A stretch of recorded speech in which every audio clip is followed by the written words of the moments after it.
ಕರ್ನಾಟಕ ಕಾರ್ಯನಿರತ ಪತ್ರಕರ್ತರ ಸಂಘ ಗದಗ ಜಿಲ್ಲಾ ಘಟಕ ನೂತನ ಪದಾಧಿಕಾರಿಗಳ ಪದಗ್ರಹಣ ಸಮಾರಂಭ ಹಾಗೂ ಪ್ರಮಾಣ ಪತ್ರ ವಿತರಣೆ ಕಾರ್ಯಕ್ರಮ. ಕರ್ನಾಟಕ ಕಾರ್ಯನಿರತ ಪತ್ರಕರ್ತರ ಸಂಘ ಗದಗ ಜಿಲ್ಲಾ ಘಟಕ 2025-28ನೇ ಸಾಲಿನ ನೂತನ ಪದಾಧಿಕಾರಿಗಳ ಪದಗ್ರಹಣ ಸಮಾರಂಭ ಹಾಗೂ ಪ್ರಮಾಣ ಪತ್ರ ವಿತರಣೆ ಕಾರ್ಯಕ್ರಮ ನಗರದ ಪತ್ರಿಕಾ ಭವನದಲ್ಲಿ ಸೋಮವಾರ ಜರುಗಿತು. ಸಚಿವ ಎಚ್.ಕೆ. ಪಾಟೀಲ ಅವರು ಕಾರ್ಯಕ್ರಮವನ್ನು ಉದ್ಘಾಟಿಸಿ ಪ್ರತಿಜ್ಞಾ ವಿಧಿ ಬೋಧಿಸಿದರು. ಮುಖ್ಯ ಅತಿಥಿಗಳಾಗಿ ಶಾಸಕ ಸಿ.ಸಿ. ಪಾಟೀಲ, ವಿಧಾನ ಪರಿಷತ್ ಸದಸ್ಯ ಎಸ್.ವಿ. ಸಂಕನೂರ ಆಗಮಿಸಿದ್ದರು. ಜಿಲ್ಲಾಧ್ಯಕ್ಷ ರಾಜು ಹೆಬ್ಬಳ್ಳಿ ಅಧ್ಯಕ್ಷತೆ ವಹಿಸಿದ್ದರು. ಇದೇ ಸಂದರ್ಭದಲ್ಲಿ ಹಿರಿಯ ಪತ್ರಕರ್ತರನ್ನು ಸನ್ಮಾನಿಸಲಾಯಿತು. ಗದಗ ಜಿಲ್ಲೆ ಮುದ್ರಣ ಕಾಶಿಯಲ್ಲಿ ಪತ್ರಿಕೋದ್ಯಮ ಅತಿ ಹೆಚ್ಚು ಬೆಳೆದು ಬಂದ ಸಂಗತಿಗಳು ತಮಗೆಲ್ಲ ತಿಳಿದು ಬಂದಿದೆ. ಏನಂತಂದ್ರೆ ಗದಗ ಜಿಲ್ಲೆ ಕಾರ್ಮಿಕ ಪತ್ರ ಸಂಘಕ್ಕೆ ಕಂದಾಯ ಸಚಿವರಾದಂತ ಎಂ.ಪಿ. ಪ್ರಕಾಶ್ ಅವರ ಸಂದರ್ಭದಲ್ಲಿ ನಾವು ಈ ನಿವೇಶನವನ್ನ ತಗೊಂಡ್ವಿ. ಆ ಸಂದರ್ಭದಲ್ಲಿ ಒಂದು ಉತ್ತಮವಾದ ಕಟ್ಟಡವನ್ನ ಕಟ್ಟಿ ಒಂದು ಐತಿಹಾಸಿಕ ನಿರ್ಣಯವನ್ನ ನನ್ನ ಮತ್ತು ಆನಂದ್ ಕಾರ್ಕಳ ಅವರ ನೇತೃತ್ವದಲ್ಲಿ ಮತ್ತು ಎಲ್ಲಾ ಸ್ನೇಹಿತರು ಆ ಸಂದರ್ಭದಲ್ಲಿ ಮಾಡಿದ್ವಿ. ಈಗ ಸಂಘ ಒಂದು ಮಟ್ಟಿಗೆ ಬಹಳಷ್ಟು ಚೆನ್ನಾಗಿದೆ ಸರ್. ನಿನ್ನೆ ಬೆಳಗಾವಿ ಜಿಲ್ಲೆಗೆ ಪತ್ರಕರ್ತರ ಭವನಕ್ಕಾಗಿ 10 ಕೋಟಿ ರೂಪಾಯಿಯನ್ನ ಕೊಟ್ಟಿದ್ದಾರೆ ಬೆಳಗಾವಿ ಜಿಲ್ಲಾ ಪತ್ರಕರ್ತರ ಸಂಘಕ್ಕೆ. ನಮ್ಮಲ್ಲಿ ಪ್ರಭಾವಿ ಸಚಿವರಿದ್ದಾರೆ.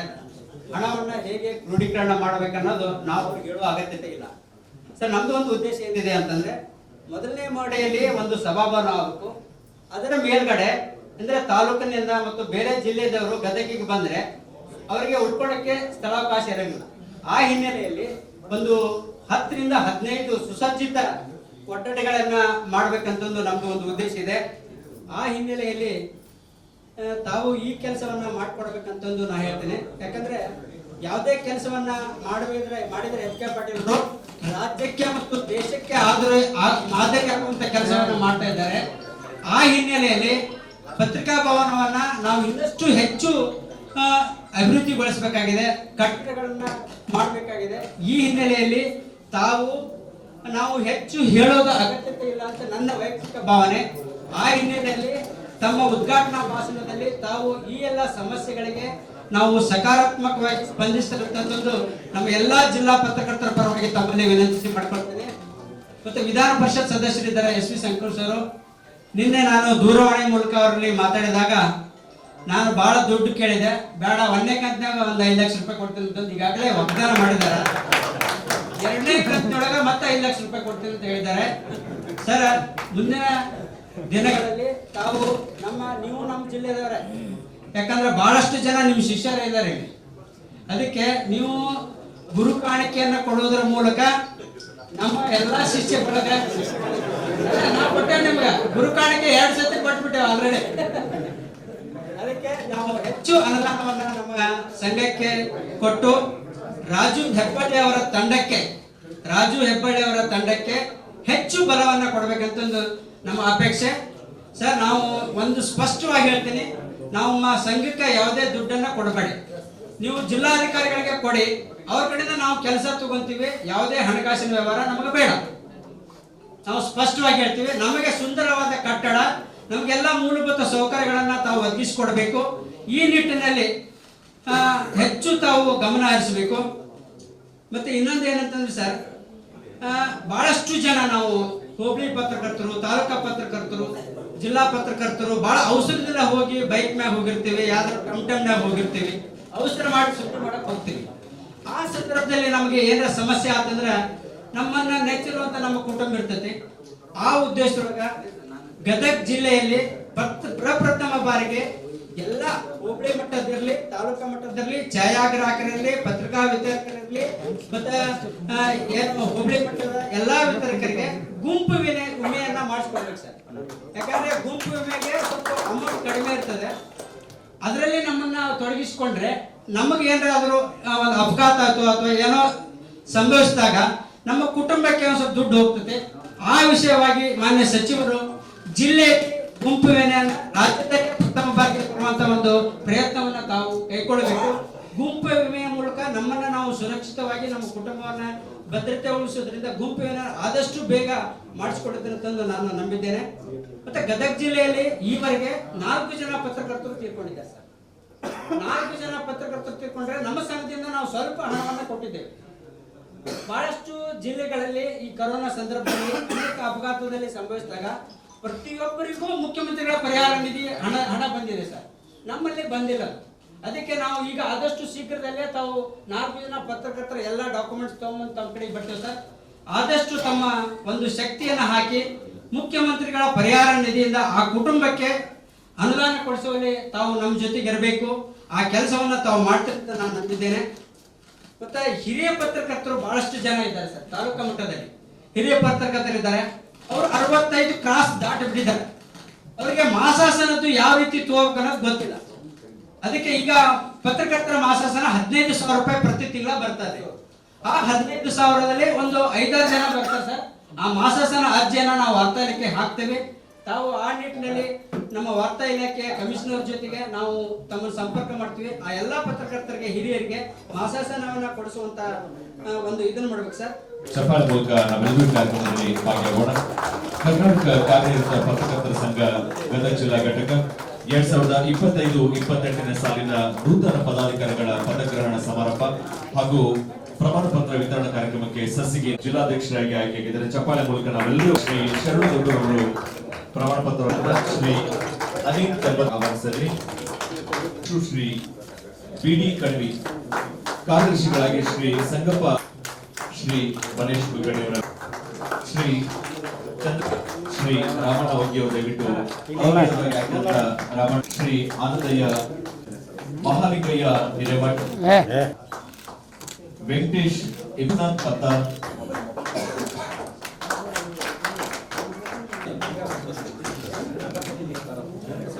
ಸಂತೋಷ್ ಕೊನ್ನು, ಶಿವಕುಮಾರ್ ಶಶಿಮಠ್,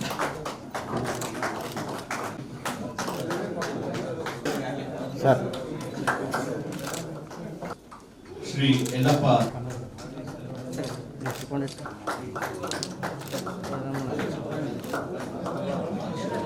ಎಲ್ಲ ಪದಾಧಿಕಾರಿಗಳಿಗೆ ಪ್ರಮಾಣ ವಚನವನ್ನು ಆಯ್ಕೆಯಾದಂಥವರು, ಈಗಾಗಲೇ ಸರ್ಟಿಫಿಕೇಟ್ ಪಡೆದಿರ್ತಕ್ಕಂಥವರು, ಕಾರ್ಯನಿರತ ಪತ್ರಕರ್ತರ ಸಂಘದ 2025-2028ನೇ ಸಾಲಿಗೆ ನಡೆದ ಚುನಾವಣೆಯಲ್ಲಿ ನಾನು ಅಧ್ಯಕ್ಷ, ಉಪಾಧ್ಯಕ್ಷ, ಪ್ರಧಾನ ಕಾರ್ಯದರ್ಶಿ, ಖಜಾಂಚಿ, ಕಾರ್ಯಕಾರಿ ಸಮಿತಿ, ರಾಜ್ಯ ಕಾರ್ಯಕಾರಿ ಸಮಿತಿ ಸದಸ್ಯನಾಗಿ ಆಯ್ಕೆಯಾಗಿರುತ್ತೇನೆ. ಸಂಘದ ಬೈಲಾ ಮತ್ತು ನಿಯಮಾವಳಿಗಳಿಗೆ ಬದ್ಧವಾಗಿ ಕೆಲಸ ಮಾಡಲು ಕಂಕಣಬದ್ಧವಾಗಿದ್ದೇನೆ. ಸಂಘದ ಸದಸ್ಯರ ಹಿತ ಕಾಯಲು ಮತ್ತು ಸಂಘದ ಆಶಯಗಳನ್ನು ಎತ್ತಿ ಹಿಡಿಯುವ ನಿಟ್ಟಿನಲ್ಲಿ ಕಟಿಬದ್ಧವಾಗಿ ಸಮರ್ಪಿಸಿಕೊಳ್ಳುತ್ತೇನೆ. ಯಾವುದೇ ಸಂದರ್ಭದಲ್ಲಿ ಸಂಘ ವಿರೋಧಿ ಚಟುವಟಿಕೆ ಮಾಡುವುದಿಲ್ಲ. ಸಂಘದ ಒಗ್ಗಟ್ಟು ಕಾಪಾಡಿಕೊಂಡು ಸದಸ್ಯರ ಹಿತ ಕಾಯುವ ಮತ್ತು ವೃತ್ತಿ ಘನತೆ ಹೆಚ್ಚಿಸುವ ಕೆಲಸವನ್ನು ಪ್ರಾಮಾಣಿಕವಾಗಿ ಮಾಡುತ್ತೇನೆ ಎಂದು ದೇವರ ಅಥವಾ ತಂದೆ ತಾಯಿಯ ಹೆಸರಿನಲ್ಲಿ ಪ್ರಮಾಣ ಮಾಡುತ್ತೇನೆ.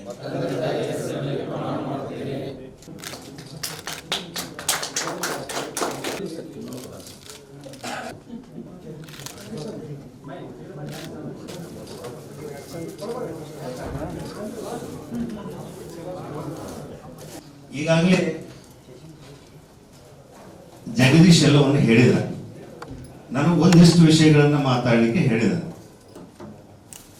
ಈ ಸಂಘ ಹೆಂಗ್ ಬಂತು ಅನ್ನುವ ವಿಷಯ, ನಾವು 2 ವಿಚಾರಗಳನ್ನ, 2 ಪಿತಾಮಹಗಳನ್ನ ನಾವು ನೆನೆಸಬೇಕು.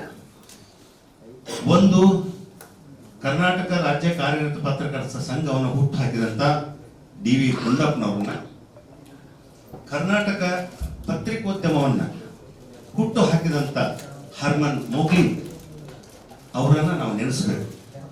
ಯಾವುದೇ ಕಾರ್ಯಕ್ರಮ ಇರಲಿ, ಪತ್ರಕರ್ತರ ಬದುಕು ಬರಹಕ್ಕೆ ಶಕ್ತಿಯಾಗಿ ನಿಂತವರು ಡಿ.ವಿ. ಗುಂಡಪ್ಪನವರು.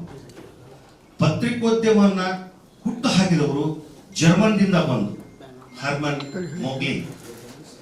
ಇವರಿಬ್ರು ನಮಗೆರಡು ಕಣ್ಣು. ಈ ಸಾಧನೆಯ ವ್ಯವಸ್ಥೆಯಲ್ಲಿ ಅವರನ್ನ ನಾವು ಸ್ಮರಿಸಬೇಕು. ಪತ್ರಿಕೆ ಬೆಳೀತು, ಪತ್ರಿಕೆ ಆಯಿತು, ಪತ್ರಿಕೋದ್ಯಮ ಆಯಿತು, ಪತ್ರಕರ್ತರ ಬದುಕು ಏನಾಯಿತು? ಈ ಬದುಕಿಗೆ ನಾವು ಏನು ಮಾಡಬೇಕು? ಸರ್ಕಾರ, ಸಮಾಜ, ಸಂಸಾರ, ಸಾರ್ವತ್ರಿಕ ಬದುಕಿನ ಕೊಂಡಿಯಾಗಿ ಕೆಲಸ ಮಾಡುವಂತ ಪತ್ರಕರ್ತರು, ಪತ್ರಿಕಾ ವಿತರಕರು, ಅವ್ರ ಬದುಕು ಹೆಂಗಿದೆ? ಇದು ಯಾವತ್ತು 1938. ಈ ವ್ಯವಸ್ಥೆಯನ್ನು ನೋಡಿ ಅತ್ಯಂತ ಪ್ರಾಮಾಣಿಕ ವ್ಯಕ್ತಿ ಅಂದ್ರೆ ಪತ್ರಿಕೋದ್ಯಮದ ಮೇರು ನಟ, ಮೇರು ವ್ಯಕ್ತಿ, ಮೇರು ವ್ಯಕ್ತಿತ್ವ, ಹಿರಿಗಿರಿಮೆಯಲ್ಲಿ ಮೊದಲನೇ ಸಾಲಿ ನಿಲ್ಲೋರು ಡಿ.ವಿ. ಗುಂಡಪ್ಪನವರು. ಅವರು ಸರ್, ಮಾಸ್ತರ್, ಅವ್ರಿಗೆ ಬರೋ ಪಗಾರದಲ್ಲಿ ಪತ್ರಿಕೆಯನ್ನ ನಡೆಸಿದರು. ಅವ್ರ ಹೆಸರು, ಆ ಪತ್ರಿಕೆಗಳ ಹೆಸರು ಇವತ್ತು ಬೇರೆ ಬೇರೆ ಏನೇನೋ ಇಡ್ತಾರೆ. ಅವತ್ತು ಅವ್ರ ಪತ್ರಿಕೆ ಹೆಸರು ಏನಂತ ಕೇಳಿದ್ರೆ ಕರ್ನಾಟಕ, ಮೈಸೂರು ಟೈಮ್ಸ್, ಸೂರ್ಯೋದಯ, ಭಾರತ, ಇಂಥ ಹೆಸರುಗಳು, ಅದ್ಭುತ ಹೆಸರುಗಳನ್ನು ಕೊಟ್ಟು ಪತ್ರಿಕೆಗಳಿಗೆ, ಒಂದು ಪತ್ರಿಕೋದ್ಯಮಕ್ಕೆ ಶಕ್ತಿ ಕೊಟ್ಟರು. ಮೈಸೂರು ರಾಜ ಒಡೆಯರ್ನ ಅವ್ರು ಎದುರು ಹಾಕೊಂಡ್ರು. ಆ ಸಂದರ್ಭದಲ್ಲಿ ಅವರಿಗೆ ಬಹಳಷ್ಟು ಮನಸ್ಸಿಗೆ ನೋವಾದಾಗ ಪತ್ರಕರ್ತರಿಗೆ ಹೊರಗೆ ಹಾಕ್ಬೇಕಿನ್ನ ಮೈಸೂರಿಂದ, ಅಂತ ಸಂದರ್ಭದಲ್ಲಿ ಅವರು ಎದುರು ನಿಂತು ಒಂದು ಸಂಘ ಕಟ್ಟಿದ್ರು. ಅದು ಮೈಸೂರು ಕಾರ್ಯನಿರತ ಪತ್ರಕರ್ತರ ಸಂಘ. ಆ ಸಂಘದ ಟೈಟಲ್ ಏನು ಅಂತ ಕೇಳಿದ್ರೆ, ಅಂದ್ರೆ ಒಂದು ಅವರು ಬರೆದಂತ ಒಂದು ಇದು, ಹುಲ್ಲಾಗು ಬೆಟ್ಟದಡಿ ಮನೆಗೆ ಮಲ್ಲಿಗೆ ಆಗು, ಕಲ್ಲಾಗು ಕಷ್ಟಗಳ ಮಳೆ ವಿಧಿಸುರಿ, ಬೆಲ್ಲ ಸಕ್ಕರೆ ಆಗು ದೀನ ದಲಿತಂಗೆ, ಎಲ್ಲರೊಳಗೊಂದಾಗು ಮಂಕುತಿಮ್ಮ. ಇದು ಅವ್ರು ಹೇಳಿದ್ದು. ಆ ನುಡಿ ಇವತ್ತಿಗೂ ಇದೆ. ಕರ್ನಾಟಕ ಪತ್ರಕರ್ತರ ಸಂಘಕ್ಕೆ ಹೋದ್ರೆ, ಆಫೀಸರ್ಗಳಿಗೆ ಹೋದ್ರೆ ಆ ನುಡಿ ಇದೆ. ಅಂದ್ರೆ ನಾವು ಪತ್ರಕರ್ತರು ಹೆಂಗಿರ್ಬೇಕು ಅಂದ್ರೆ ಈ ರೀತಿ ಇರಬೇಕು ಅಂತ. ನೀ ಕಲ್ಲಾಗ್ಬೇಕು, ಎಂತ ಕಷ್ಟಗಳು ಬರಲಿ, ಏನೋ ಬೀಳಲಿ, ಏನೋ ಆಗ್ಲಿ, ನಿನ್ನ ಛಲ, ಬದ್ಧತೆ, ನೈತಿಕತೆ ಬಿಡಬಾರ್ದು ಅಂತ ಅದು ಹೇಳುತ್ತೆ. ಮುಂದೇನ್ ಮಾಡಿದ್ರು? ಇವತ್ತು ಪತ್ರಕರ್ತರು ನಾವು ಹೆಂಗಿದೀವಿ, ಈ ಆತ್ಮಾವಲೋಕನ ಮಾಡ್ಕೊಳಕ್ ಒಂದು ಸ್ಲೋಗನ್ ಬರೆದು, ಬೆಳಗಿನ ಸುದ್ದಿ ಮಧ್ಯಾಹ್ನ ರದ್ದೆ ಆಗ್ಬಾರ್ದು, ಅದು ಸಮಾಜದ ಪರಿಶುದ್ಧತೆಗೆ ಸಾಕ್ಷಿ ಆಗ್ಬೇಕು, ನಾಂದಿ ಆಗ್ಬೇಕು. ಆ ವ್ಯವಸ್ಥೆಯಲ್ಲಿ ಪತ್ರಕರ್ತರು ಬದುಕಬೇಕು. ಹಾಗಾದ್ರೆ ಏನ್ ಬೇಕು ಅವ್ರಿಗೆ? ಶಕ್ತಿ ಬೇಕು. ಯಾವ ಶಕ್ತಿ? ಸರ್ಕಾರ ಮತ್ತು ಸಮಾಜ ನಮಗ ಸಾಥ್ ನಿಲ್ಬೇಕು. ಹಾಗಾದ್ರೆ ಏನ್ ಮಾಡಬೇಕು? ಸರ್ಕಾರದಿಂದ ಏನೇನು ಸಿಗ್ಬೇಕಾದ ಸೌಲಭ್ಯಗಳನ್ನು ಕೊಡಬೇಕು. ಸೊ ಹಾಗಾಗಿ 1938ರಲ್ಲಿ ಮೈಸೂರು ಕಾರ್ಯನಿರತ ಪತ್ರಕರ್ತರ ಸಂಘ ಕಟ್ಟಿದ್ರು. ಇದು ಮುಂದೆ ದೇವರಾಜ ಅರಸರ ಕಾಲದಲ್ಲಿ 1973ರಲ್ಲಿ ಇದು ಕರ್ನಾಟಕ ಕಾರ್ಯನಿರತ ಪತ್ರಕರ್ತರ ಸಂಘ ಆಯಿತು. ಈ ಸಂಘ ಕೇವಲ 10-15 ಜನರು ಇದ್ದಂತ ಸಂಘ ಇವತ್ತು ಲಕ್ಷಕ್ಕಿಂತ ಹೆಚ್ಚಾಗಿದೆ. ಅಧಿಕೃತ ಬೇರೆ, ಇದು ಅಧಿಕೃತ ಹೇಳು, ಅನಧಿಕೃತ 4 ಲಕ್ಷ ಮೇಲಿದ್ದಾರೆ ಪತ್ರಕರ್ತರು. ಸೊ ಹಾಗಾಗಿ ಆ ಪತ್ರಿಕೆ ವ್ಯವಸ್ಥೆಯಲ್ಲಿ ಸಂಪಾದಕ ನೋಡಿಕೊಂಡ್ರೆ ಪತ್ರಕರ್ತರ ಬದುಕಿನಲ್ಲಿ ಸಂಘ ನೋಡ್ಕೋಬೇಕು ಅನ್ನುವಂತ ಉದ್ದೇಶದಿಂದ ಅವತ್ತು ಈ ಸಂಘ ಕರ್ನಾಟಕ ಕಾರ್ಯನಿರತ ಪತ್ರಕರ್ತರ ಸಂಘ ಆಯ್ತು. ಅತಿರಥ ಮಹಾರಾಜರೆಲ್ಲ ಈ ಸಂಘದ ಅಧ್ಯಕ್ಷರಾಗಿದ್ರು. ಜೆ.ಕೆ. ಸತ್ಯ ಅಂತವರು, ಗಂಗಾಧರ ಮೊದಲಿಯಾರ್ ಅಂತವರು, ಸುಧೇಂದ್ರ ಕುಮಾರ್ ಅಂತವರು, ಮಲ್ಲಿಕಾರ್ಜುನಯ್ಯ ಅಂತವರು. ಇದರ ಜೊತೆಗೆ ರಾಷ್ಟ್ರೀಯ ಮಂಡಳಿಗೆ ಇದನ್ನ ಜೋಡು ಮಾಡಿದ್ರು ಈ ಸಂಘ, ರಾಷ್ಟ್ರೀಯ ಮಂಡಳಿ. ನಂತರ ಎಲ್ಲಾ ಜಿಲ್ಲೆಗಳಲ್ಲಿ ಕೂಡ ಪತ್ರಕರ್ತರ ಸಂಘ ಹುಟ್ಟಾಗ್ತಾ ಬಂತು, ಎಲ್ಲ ಜಿಲ್ಲೆಗಳಲ್ಲಿ. ನಂತರ ತಾಲೂಕಾ ವ್ಯವಸ್ಥೆಯಲ್ಲಿ ಬಂತು. ಹೀಗೆ ಬೆಳೀತಾ ಬೆಳೀತಾ ಇವತ್ತು ದೊಡ್ಡದಾದಂತ ಒಂದು ಸಂಘ ಆಯಿತು. ಹಾಗಾದ್ರೆ ನಮ್ಮ ಗದಗ ಜಿಲ್ಲೆಯಲ್ಲಿ ಏನಾಯ್ತು? ಇದಕ್ಕೆ ಕಾರಣ ಯಾರು? ಸನ್ಮಾನ್ಯ ಎಚ್ ಕೆ ಪಾಟೀಲ್ರು ಸಂಪಾದಕರೇ ವಿಶಾಲ ಕರ್ನಾಟಕ ಪತ್ರಿಕೆ, ಅವರು ಪತ್ರಿಕೋದ್ಯಮಿಗಳು. ಡಿ ಆರ್ ಪಾಟೀಲ್ರು, ಕೆ ಎಚ್ ಪಾಟೀಲ್ರು, ಈ ಪತ್ರಿಕೋದ್ಯಮದ ವ್ಯವಸ್ಥೆಯಲ್ಲಿ ಅವ್ರದ್ದು ಸಾಥಿದೆ. ನಂತರ ಈ ಸಂಘವನ್ನು ಹುಟ್ಟಾಕಬೇಕು ಅಂತೇಳಿ ಜಿಲ್ಲಾಡಳಿತ ಪೂರ್ವದಲ್ಲಿ ಬದ್ರಿನಾಥ್ ಹೊಂಬಾಳಿ ಅವರು ಪ್ರಯತ್ನ ಮಾಡಿದರು. ನಾಗರಿಕ ಪತ್ರಿಕೆ ಸಂಪಾದಕರು ಬದ್ರಿನಾಥ್ ಹೊಂಬಾಳಿ ಅವರು. ಅವರಿಗೆ ಸಾಥ್ ಕೊಟ್ಟವರು ರಾಜೀವ್ ಕಿದಿರು. ಈಗ ಪಾಪ ಅವರಿಗೆ ಬರ್ಲಿಕ್ಕೆ ಆಗೋದಿಲ್ಲ. ನವೋದಯ ಪತ್ರಿಕೆ ಇಬ್ಬರು ಜೊತೆಗೂಡಿ 94ರಲ್ಲಿ ಒಂದು ತಾಲೂಕಾ ಸಂಘ ಮಾಡಿದರು. ಮುಂದೇನು ಜಿಲ್ಲಾ ಆಯಿತು 97ರಲ್ಲಿ. ಅವಾಗ ಜಿಲ್ಲಾ ಪದಾಧಿಕಾರಿಗಳನ್ನು ಆಯ್ಕೆ ಮಾಡಿದರು. ಅವತ್ತು 8-9 ಜನ, ಗದಗದಲ್ಲಿ ಬಹಳ 4 ಜನ. ಈ ವ್ಯವಸ್ಥೆಯಲ್ಲಿ ಸಂಘ ಹುಟ್ಟಾಕಿದ್ರು. ಅವಾಗ ಅಧ್ಯಕ್ಷರು ಸ್ವತಃ ಅವರಾಗಿ, ಬಸವರಾಜ್ ಸುಳಿಬಾಯಿ ಅವರು ಜನರಲ್ ಸೆಕ್ರೆಟರಿ ಆಗಿ, ಸೂರ್ಯನಾರಾಯಣ ನರಗುಂದ್ಕರ್ ಅವರು ಖಜಾಂಚಿ. ಇದಕ್ಕೆ ಜಗಳ ಇಲ್ಲ. ಈಗ ಜಗ ಇದೆ, ಜಗಳ ಜಾಸ್ತಿ ಆಗಿದೆ. ಇಷ್ಟೇ ಇದ್ರೆ ಡಿಫರೆನ್ಸ್ ಈಗಿಂದು. ಅವತ್ತು ಏನಿಲ್ಲ. ನಂತರ 2000 ಇಸ್ವಿಯಲ್ಲಿ ಒಂದು ಇಲೆಕ್ಷನ್ ಆಯಿತು ಸುಪ್ರಿಯಾ ಲಾಡ್ಜ್ ಒಳಗೆ. ಬದ್ರಿನಾಥ್ ಹೊಂಬಾಳೆ ಸರ್ ಏನ್ ಹೇಳ್ತಾರೆ ಅದು ಫೈನಲ್. ಇಲ್ಲಿ ಯಾರು ಏನು ಮಾತಾಡೋಂಗಿಲ್ಲ. ಹಂಗೆ ಒಂದು ಪ್ರಬುದ್ಧತೆ, ಆ ಒಂದು ಬದ್ಧತೆ ಪಕ್ಷಾತೀತವಾಗಿ, ಜಾತ್ಯತೀತವಾಗಿ ನೋಡ್ಕೊಳ್ತಿದ್ರು ಅವರು. ಅವ್ರ ಜೊತೆಗೆ ನಾವೆಲ್ಲ ಸಮ್ಮೇಳನಕ್ಕೆ ತಿರುಗ್ತಿದ್ವಿ. ಒಂದು 2000 ಇಸ್ವಿ ಒಳಗೆ ಸುಪ್ರಿಯಾ ಲಾಡ್ಜ್ನಾಗ ಇಲೆಕ್ಷನ್ ಆಯ್ತು. ಸುಮಾರು 40 ಜನ ಇದ್ರೇನೋ. ನಾನು ಅಧ್ಯಕ್ಷಕ್ಕೆ ನಿಂತ್ಕೊಂಡೆ. ಮಂಜುನಾಥ್ ಹರ್ಲಾಪುರ ಅವರು ಅಧ್ಯಕ್ಷತೆ ನಿಂತ್ಕೊಂಡ್ರು. ಬಸವರಾಜ್ ದಂಡಿನವರು ನಿಂತ್ಕೊಂಡ್ರು, ಅವ್ರು ಸಾಕ್ಷಿದಾಗಿ. ಅವಾಗ ಮಂಜುನಾಥ್ ಹರ್ಲಾಪುರ ಅವರಿಗೆ 18 ವೋಟ್ ಬಂತು. ಬಸವರಾಜ್ ದಂಡಿನವ್ರಿಗೆ 13 ವೋಟ್ ಬಂತು. ಚೀಟಿ ಮಾಡೋದು ಭಾಗಕ್ಕೆ ಒಂದು ಡಬ್ಬಿ ಮಾಡಿದ್ರು, ಹೆಸರು ಬರೆದು ಹಾಕೋದು. ನನಗ 10 ವೋಟ್ ಬಂತು. ಸೊ ಅವಾಗ ಏನ್ ಮಾಡಿದ್ರು, ಮಂಜುನಾಥ್ ಹರ್ಲಾಪುರ ಅಧ್ಯಕ್ಷ ಮಾಡಿದ್ರು. ನಮ್ಮ ದಂಡಿನವರು ಅವ್ರು ನೋಡಿ ಎಷ್ಟು ಸೂಕ್ಷ್ಮತೆ, ಇಷ್ಟು ಬಲ ಇತ್ತಲ್ಲ ನಿಮಗೆ ಅಂತ ಹೇಳಿ ಜನರಲ್ ಸೆಕ್ರೆಟರಿ ಅವ್ರನ್ನ ಮಾಡಿ ನನಗೆ ಖಜಾಂಚಿ ಮಾಡಿದ್ರು. ಖಜಾಂಚಿ ಅಂದ್ರೆ ಏನು? ಥಿಯೇಟರ್ ಫುಲ್ ಗಲ್ಲೆ ಖಾಲಿ, ದುಡ್ಡೇ ಇಲ್ಲ, ಸುಮ್ಮನೆ ಹೆಸರಿಗೆ. ಏನ್ ಬರ್ಬೇಕ? ಸುಳ್ಳ ಮಾಲಕರು ಖಜಾಂಚಿ ಈಗೇನೋ ಇರ್ಬೋದು, ನಂಗೆ ಗೊತ್ತಿಲ್ಲ. ಅವಾಗ ಅದನ್ನ ಏನ್ ಮಾಡಿದ್ರು ಅಂದ್ರೆ 2000 ಇಸ್ವಿಗೆ ಇಷ್ಟೂರು ಕೂಡಿ ಬೆಳಗಾವಿಯಿಂದ ಬಳ್ಳಾರಿವರೆಗೆ ಸಂಚಾರ ಮಾಡಿದ್ವಿ. ಉತ್ತರ ಕರ್ನಾಟಕದ ಪತ್ರಿಕೋದ್ಯಮ ಬೆಳಿಬೇಕು, ಪತ್ರಕರ್ತರು ಬೆಳಿಬೇಕು, ಸರ್ಕಾರದ ಸೌಲಭ್ಯ ಸಿಗಬೇಕು ಅಂತ ಹೇಳಿ. ಇದಕ್ಕೆ ಸಾಕ್ಷಿ ನಿಂಗಮ್ಮ. ನಾನು 30 ವರ್ಷದ ಗೆಳೆಯರು. ಮೂಡಣ ಪತ್ರಿಕೆ ಯಾವಾಗ್ಲೂ ಕರ್ನಾಟಕ ಪತ್ರಕರ್ತರ ಸಂಘದಾಗ ಇರ್ತಾನ. ಯಾವಾಗ್ಲೂ ಪಕ್ಷಾತೀತ ವ್ಯಕ್ತಿ, ಬಹಳ ಆತ್ಮೀಯ. ನಾನು, ಇವರು ಸಂಪಾದಕರು ಅಶೋಕ್ ಕಾಶೆಟ್ಟಿ, ಬಾಗಲಕೋಟೆ ಶಾಲ್ಗಾರ್, ಬಾಗಲಕೋಟೆ ಸಮಾಜ ವಿರೋಧ ಪತ್ರಿಕೆ ಶಾಲ್ಗಾರ್ ಅವರು, ಆನವಟ್ಟಿ, ದಿಂಗಪ್ಪಣ್ಣ, ರಾಮ್ ಮನಗೋಳಿ, ಈಶ್ವರ್ ಶೆಟ್ಟರು, ಬದ್ರಿನಾಥ್ ಹೊಂಬಾಳಿ, ಇಷ್ಟು ಕೂಡಿ ಸಂಚಾರ ಮಾಡಿದ್ವಿ.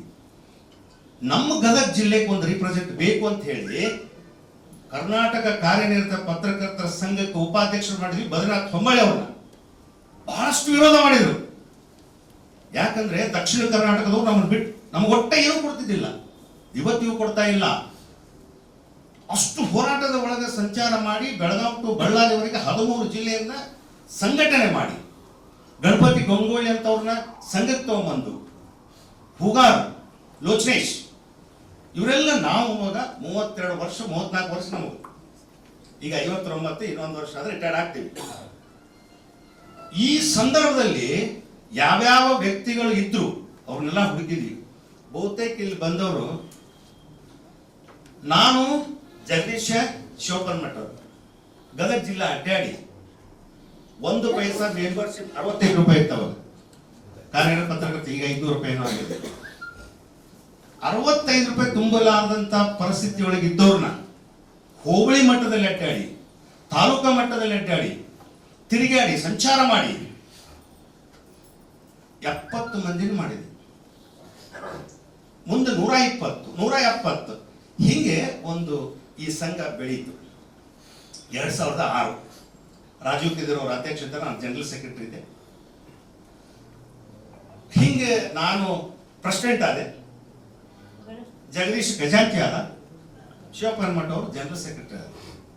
ಅಲ್ಲಿ ಏನಾಯ್ತು, ಪಾಪ ಬಂದವರೆಲ್ಲ ನವೋದಯ ನಾಗರಿಕ ಹೋಗ್ತಿದ್ದಿಲ್ಲ, ಪತ್ರಕರ್ತರು ಸಂಪಾದಕರ ಹೆದರ್ತಾರೆ, ಬಟ್ ಒಂದು ಆಫೀಸ್ ಇದ್ದಿಲ್ಲ. ಲಕ್ಕಿಲಿ ನಂದೊಂದು ಆಫೀಸ್ ಇತ್ತು, ಹಸಿರು ಕ್ರಾಂತಿ ಕನ್ನಡ ದಿನಪತ್ರಿಕೆ, ಕೇಶ್ ಪಾಟೀಲ್ ಗೊತ್ತಿರೋದ, ಅಲ್ಲಿ ಮೂಲಿಗೆ ಸಾಹೇಬ್ರು ಒಕ್ಕಾರ ಸಾಲ ಡೆಮಾಲಿಶ್ ಮಾಡ್ತಲ್ಲ, ಹೋಗ್ಬಿಡುದು. ಈಗ ಕಂಗಾಲ ಇರ್ಲಿ, ಅದು ಚಲೋ. ಅದು ಆ ವಿಡಿಯೋ ನೋಡಿದೆ ನಾನು ಮೊನ್ನೆ ಇದ್ರಾಗ, ಇಲ್ಲಿ ವಿಧಾನಸೌಧದಾಗ ಸಾಹೇಬ್ರು ಕುಂದ್ರಿಸಿ ತೋರಿಸಿದ್ರು, ಬಾಯಿಲ್ಲ ನಾನು ನೋಡಿ ಅಂತೇಳಿ ನನಗೆ ಇಷ್ಟು ಖುಷಿ ಅನ್ಸೈತೆ. ಅದೊಂದು ಸಿಂಗಾಪುರ್ ಆಗತ್ರಿ, ಬೇಗ ಮಾಡಿ ಸರ್. ಭಾರಿ project, it's A very wonderful, ಭಾರಿ ಇದೈತೆ. ಅದು ನಮ್ಗೊಂಚೂರು ಜಾಗ ಕೊಡ್ರಿ. ಅಲ್ಲಿ ನಾವಿಂತೀವಲ್ಲ ಸರ್, 20 ವರ್ಷ ಇದೆ ಸರ್, ಕಂಗಾಲಾಗಿವಿ. ಈಗ ಏನಂದ್ರೆ ಪರಿಸ್ಥಿತಿ ಹಂಗಿದಾವ. ಈಗ ಇರ್ಲಿ, ಅಲ್ಲಿ ಪತ್ರಕರ್ತರು ಬರ್ತಿದ್ರು. ನಮ್ ನೋವು ಸರ್ ನೋಡ್ಕೊಂಡ್ರೆ ಪಕ್ಕ ನಮ್ಗೆ ಬಹಳಷ್ಟು ಇಲ್ಲಿ ಅನುಕೂಲ ಆಗ್ತಾವ. ಅದಕ್ಕೆ ನಾನು ಅದನ್ನ ಹೇಳಕತ್ತೀನಿ, ಮತ್ತೆ ಈ ಅವಕಾಶ ಇರುವುದಿಲ್ಲ. ಅಂದ್ರೆ ಬೇರೆ ಬೇರೆ ಕಲ್ಪನೆ ನಮ್ಮನ್ನು ಸೋಲ್ಸಕ್ ಆಗುದಿಲ್ಲಲ್ಲ. ನಮ್ಮ ಶತ್ರುಗಳ ಕೊನೆಯ ಅಸ್ತ್ರ ಅಪಪ್ರಚಾರ. ನಮ್ಮ ಶತ್ರುಗಳ ಕೊನೆಯ ಅಸ್ತ್ರ ಅಪಪ್ರಚಾರ. ಅದನ್ನು ಕೇಳೋರು ವಿಚಾರ ಮಾಡ್ಬೇಕಷ್ಟೇ, ನಾವಲ್ಲ. ನಾನು ಪತ್ರಕರ್ತರ ಸಂಘ ಸಂಸ್ಥೆ ಯಾವಾಗ ಇಲ್ಲಿ ಗದಗ ಜಿಲ್ಲೆಯೊಳಗ ಆರಂಭ ಆಯಿತು, ಅವಾಗಲಿಂದ ನಾವಿದ್ದವು. ನಾನು ನಾಗರಿಕದಾಗ ವರದಿಗಾರನಾಗಿ ಕೆಲಸ ಮಾಡೋ ಸಂದರ್ಭದೊಳಗೆ ಇವತ್ತು ನಾನು ಬದ್ರಿನಾಥ್ ಹೊಂಬಾಳಿ ಅವ್ರನ್ನ ನೆನೆಸ್ಬೇಕು.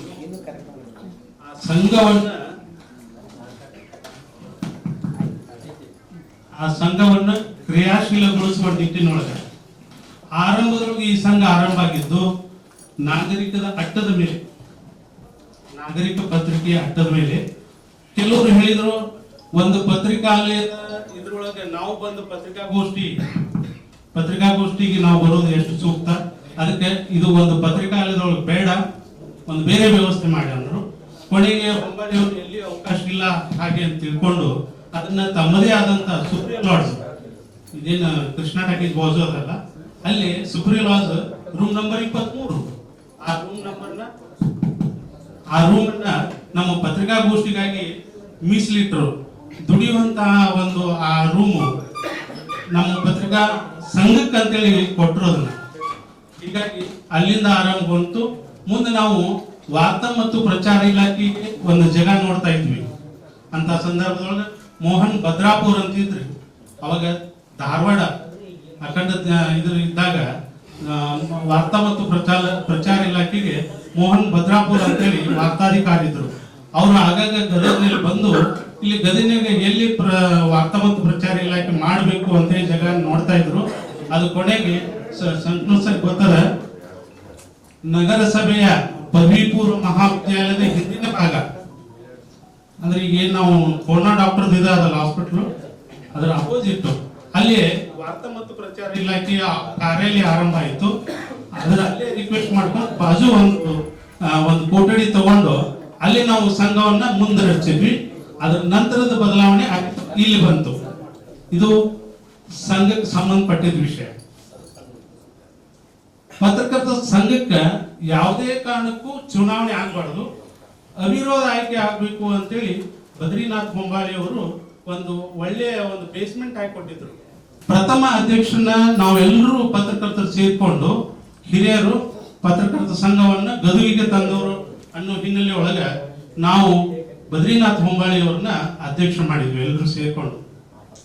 ಅವಾಗ ಬಸವರಾಜ್ ಸುಳಿಬೆ ಅವರು ಪ್ರಜಾವಾಣಿ ಆಗಿದ್ರು, ಅವರನ್ನ ಕಾರ್ಯದರ್ಶಿಯನ್ನಾಗಿ ಅವಿರೋಧ ಆಯ್ಕೆ ಮಾಡಿದ್ವಿ. ಯಾರು ಕಾರ್ಯದರ್ಶಿ ಇರ್ತಾರ ಮುಂದಿನ ಅವಧಿಗೆ ಅವ್ರ ಅಧ್ಯಕ್ಷ ಆಗ್ಬೇಕು ಅಂತೇಳಿ ಒಂದು ನಿಯಮ ಪಾಲಿಸಿದ್ರು, ನಿಯಮ ಇಟ್ರು. ಯಾರು? ಹೊಂಬಾಳಿ ಅವರು. ಬಸವರಾಜ್ ಸುಳಿವೆ ಅವರು ಕಾರ್ಯದರ್ಶಿ ಇದ್ರು, ಬದ್ರಿನಾಥ್ ಹೊಂಬಾಳಿ ಅವರು ಅಧ್ಯಕ್ಷರಿದ್ರು. ಮುಂದಿನ ಅವಧಿಗೆ ಬಸವರಾಜ್ ಸುಳಿಬಾವಿ ಅವರು ಅಧ್ಯಕ್ಷ ಆದ್ರು, ಬಸವರಾಜ್ ದಂಡಿ ಕಾರ್ಯದರ್ಶಿ ಆದ್ರು. ಮುಂದಿನ ಅವಧಿಗೆ ಬಸವರಾಜ ದಂಡಿನ ಅಧ್ಯಕ್ಷ ಆಗ್ಬೇಕಾಗಿತ್ತು. ಒಂದು ಅವಾಗ ಕೂಗ್ ಬಂದಿತ್ತು, ಏನು ಬಳ್ಳಮಳ್ಳ ತಮ್ಮ ಆಫೀಸ್ನಾರ ತಾವ ತಿರ್ಗಾ ಮರ್ಗ ಆಗ್ತಾರ ನಾಗರಿಕದಾಗ ಅಂತೇಳಿ. ಸರಿ, ಅದನ್ನ ಅವಾಯ್ಡ್ ಮಾಡೋಣ ಅನ್ನೋ ಕಾರಣಕ್ಕೆ ಹೊಂಬಾಲಿ ಅವರು ಒಂದು ಸೂಚನೆ ಕೊಟ್ಟರು. ಇಲ್ಲ, ಈ ಸಲ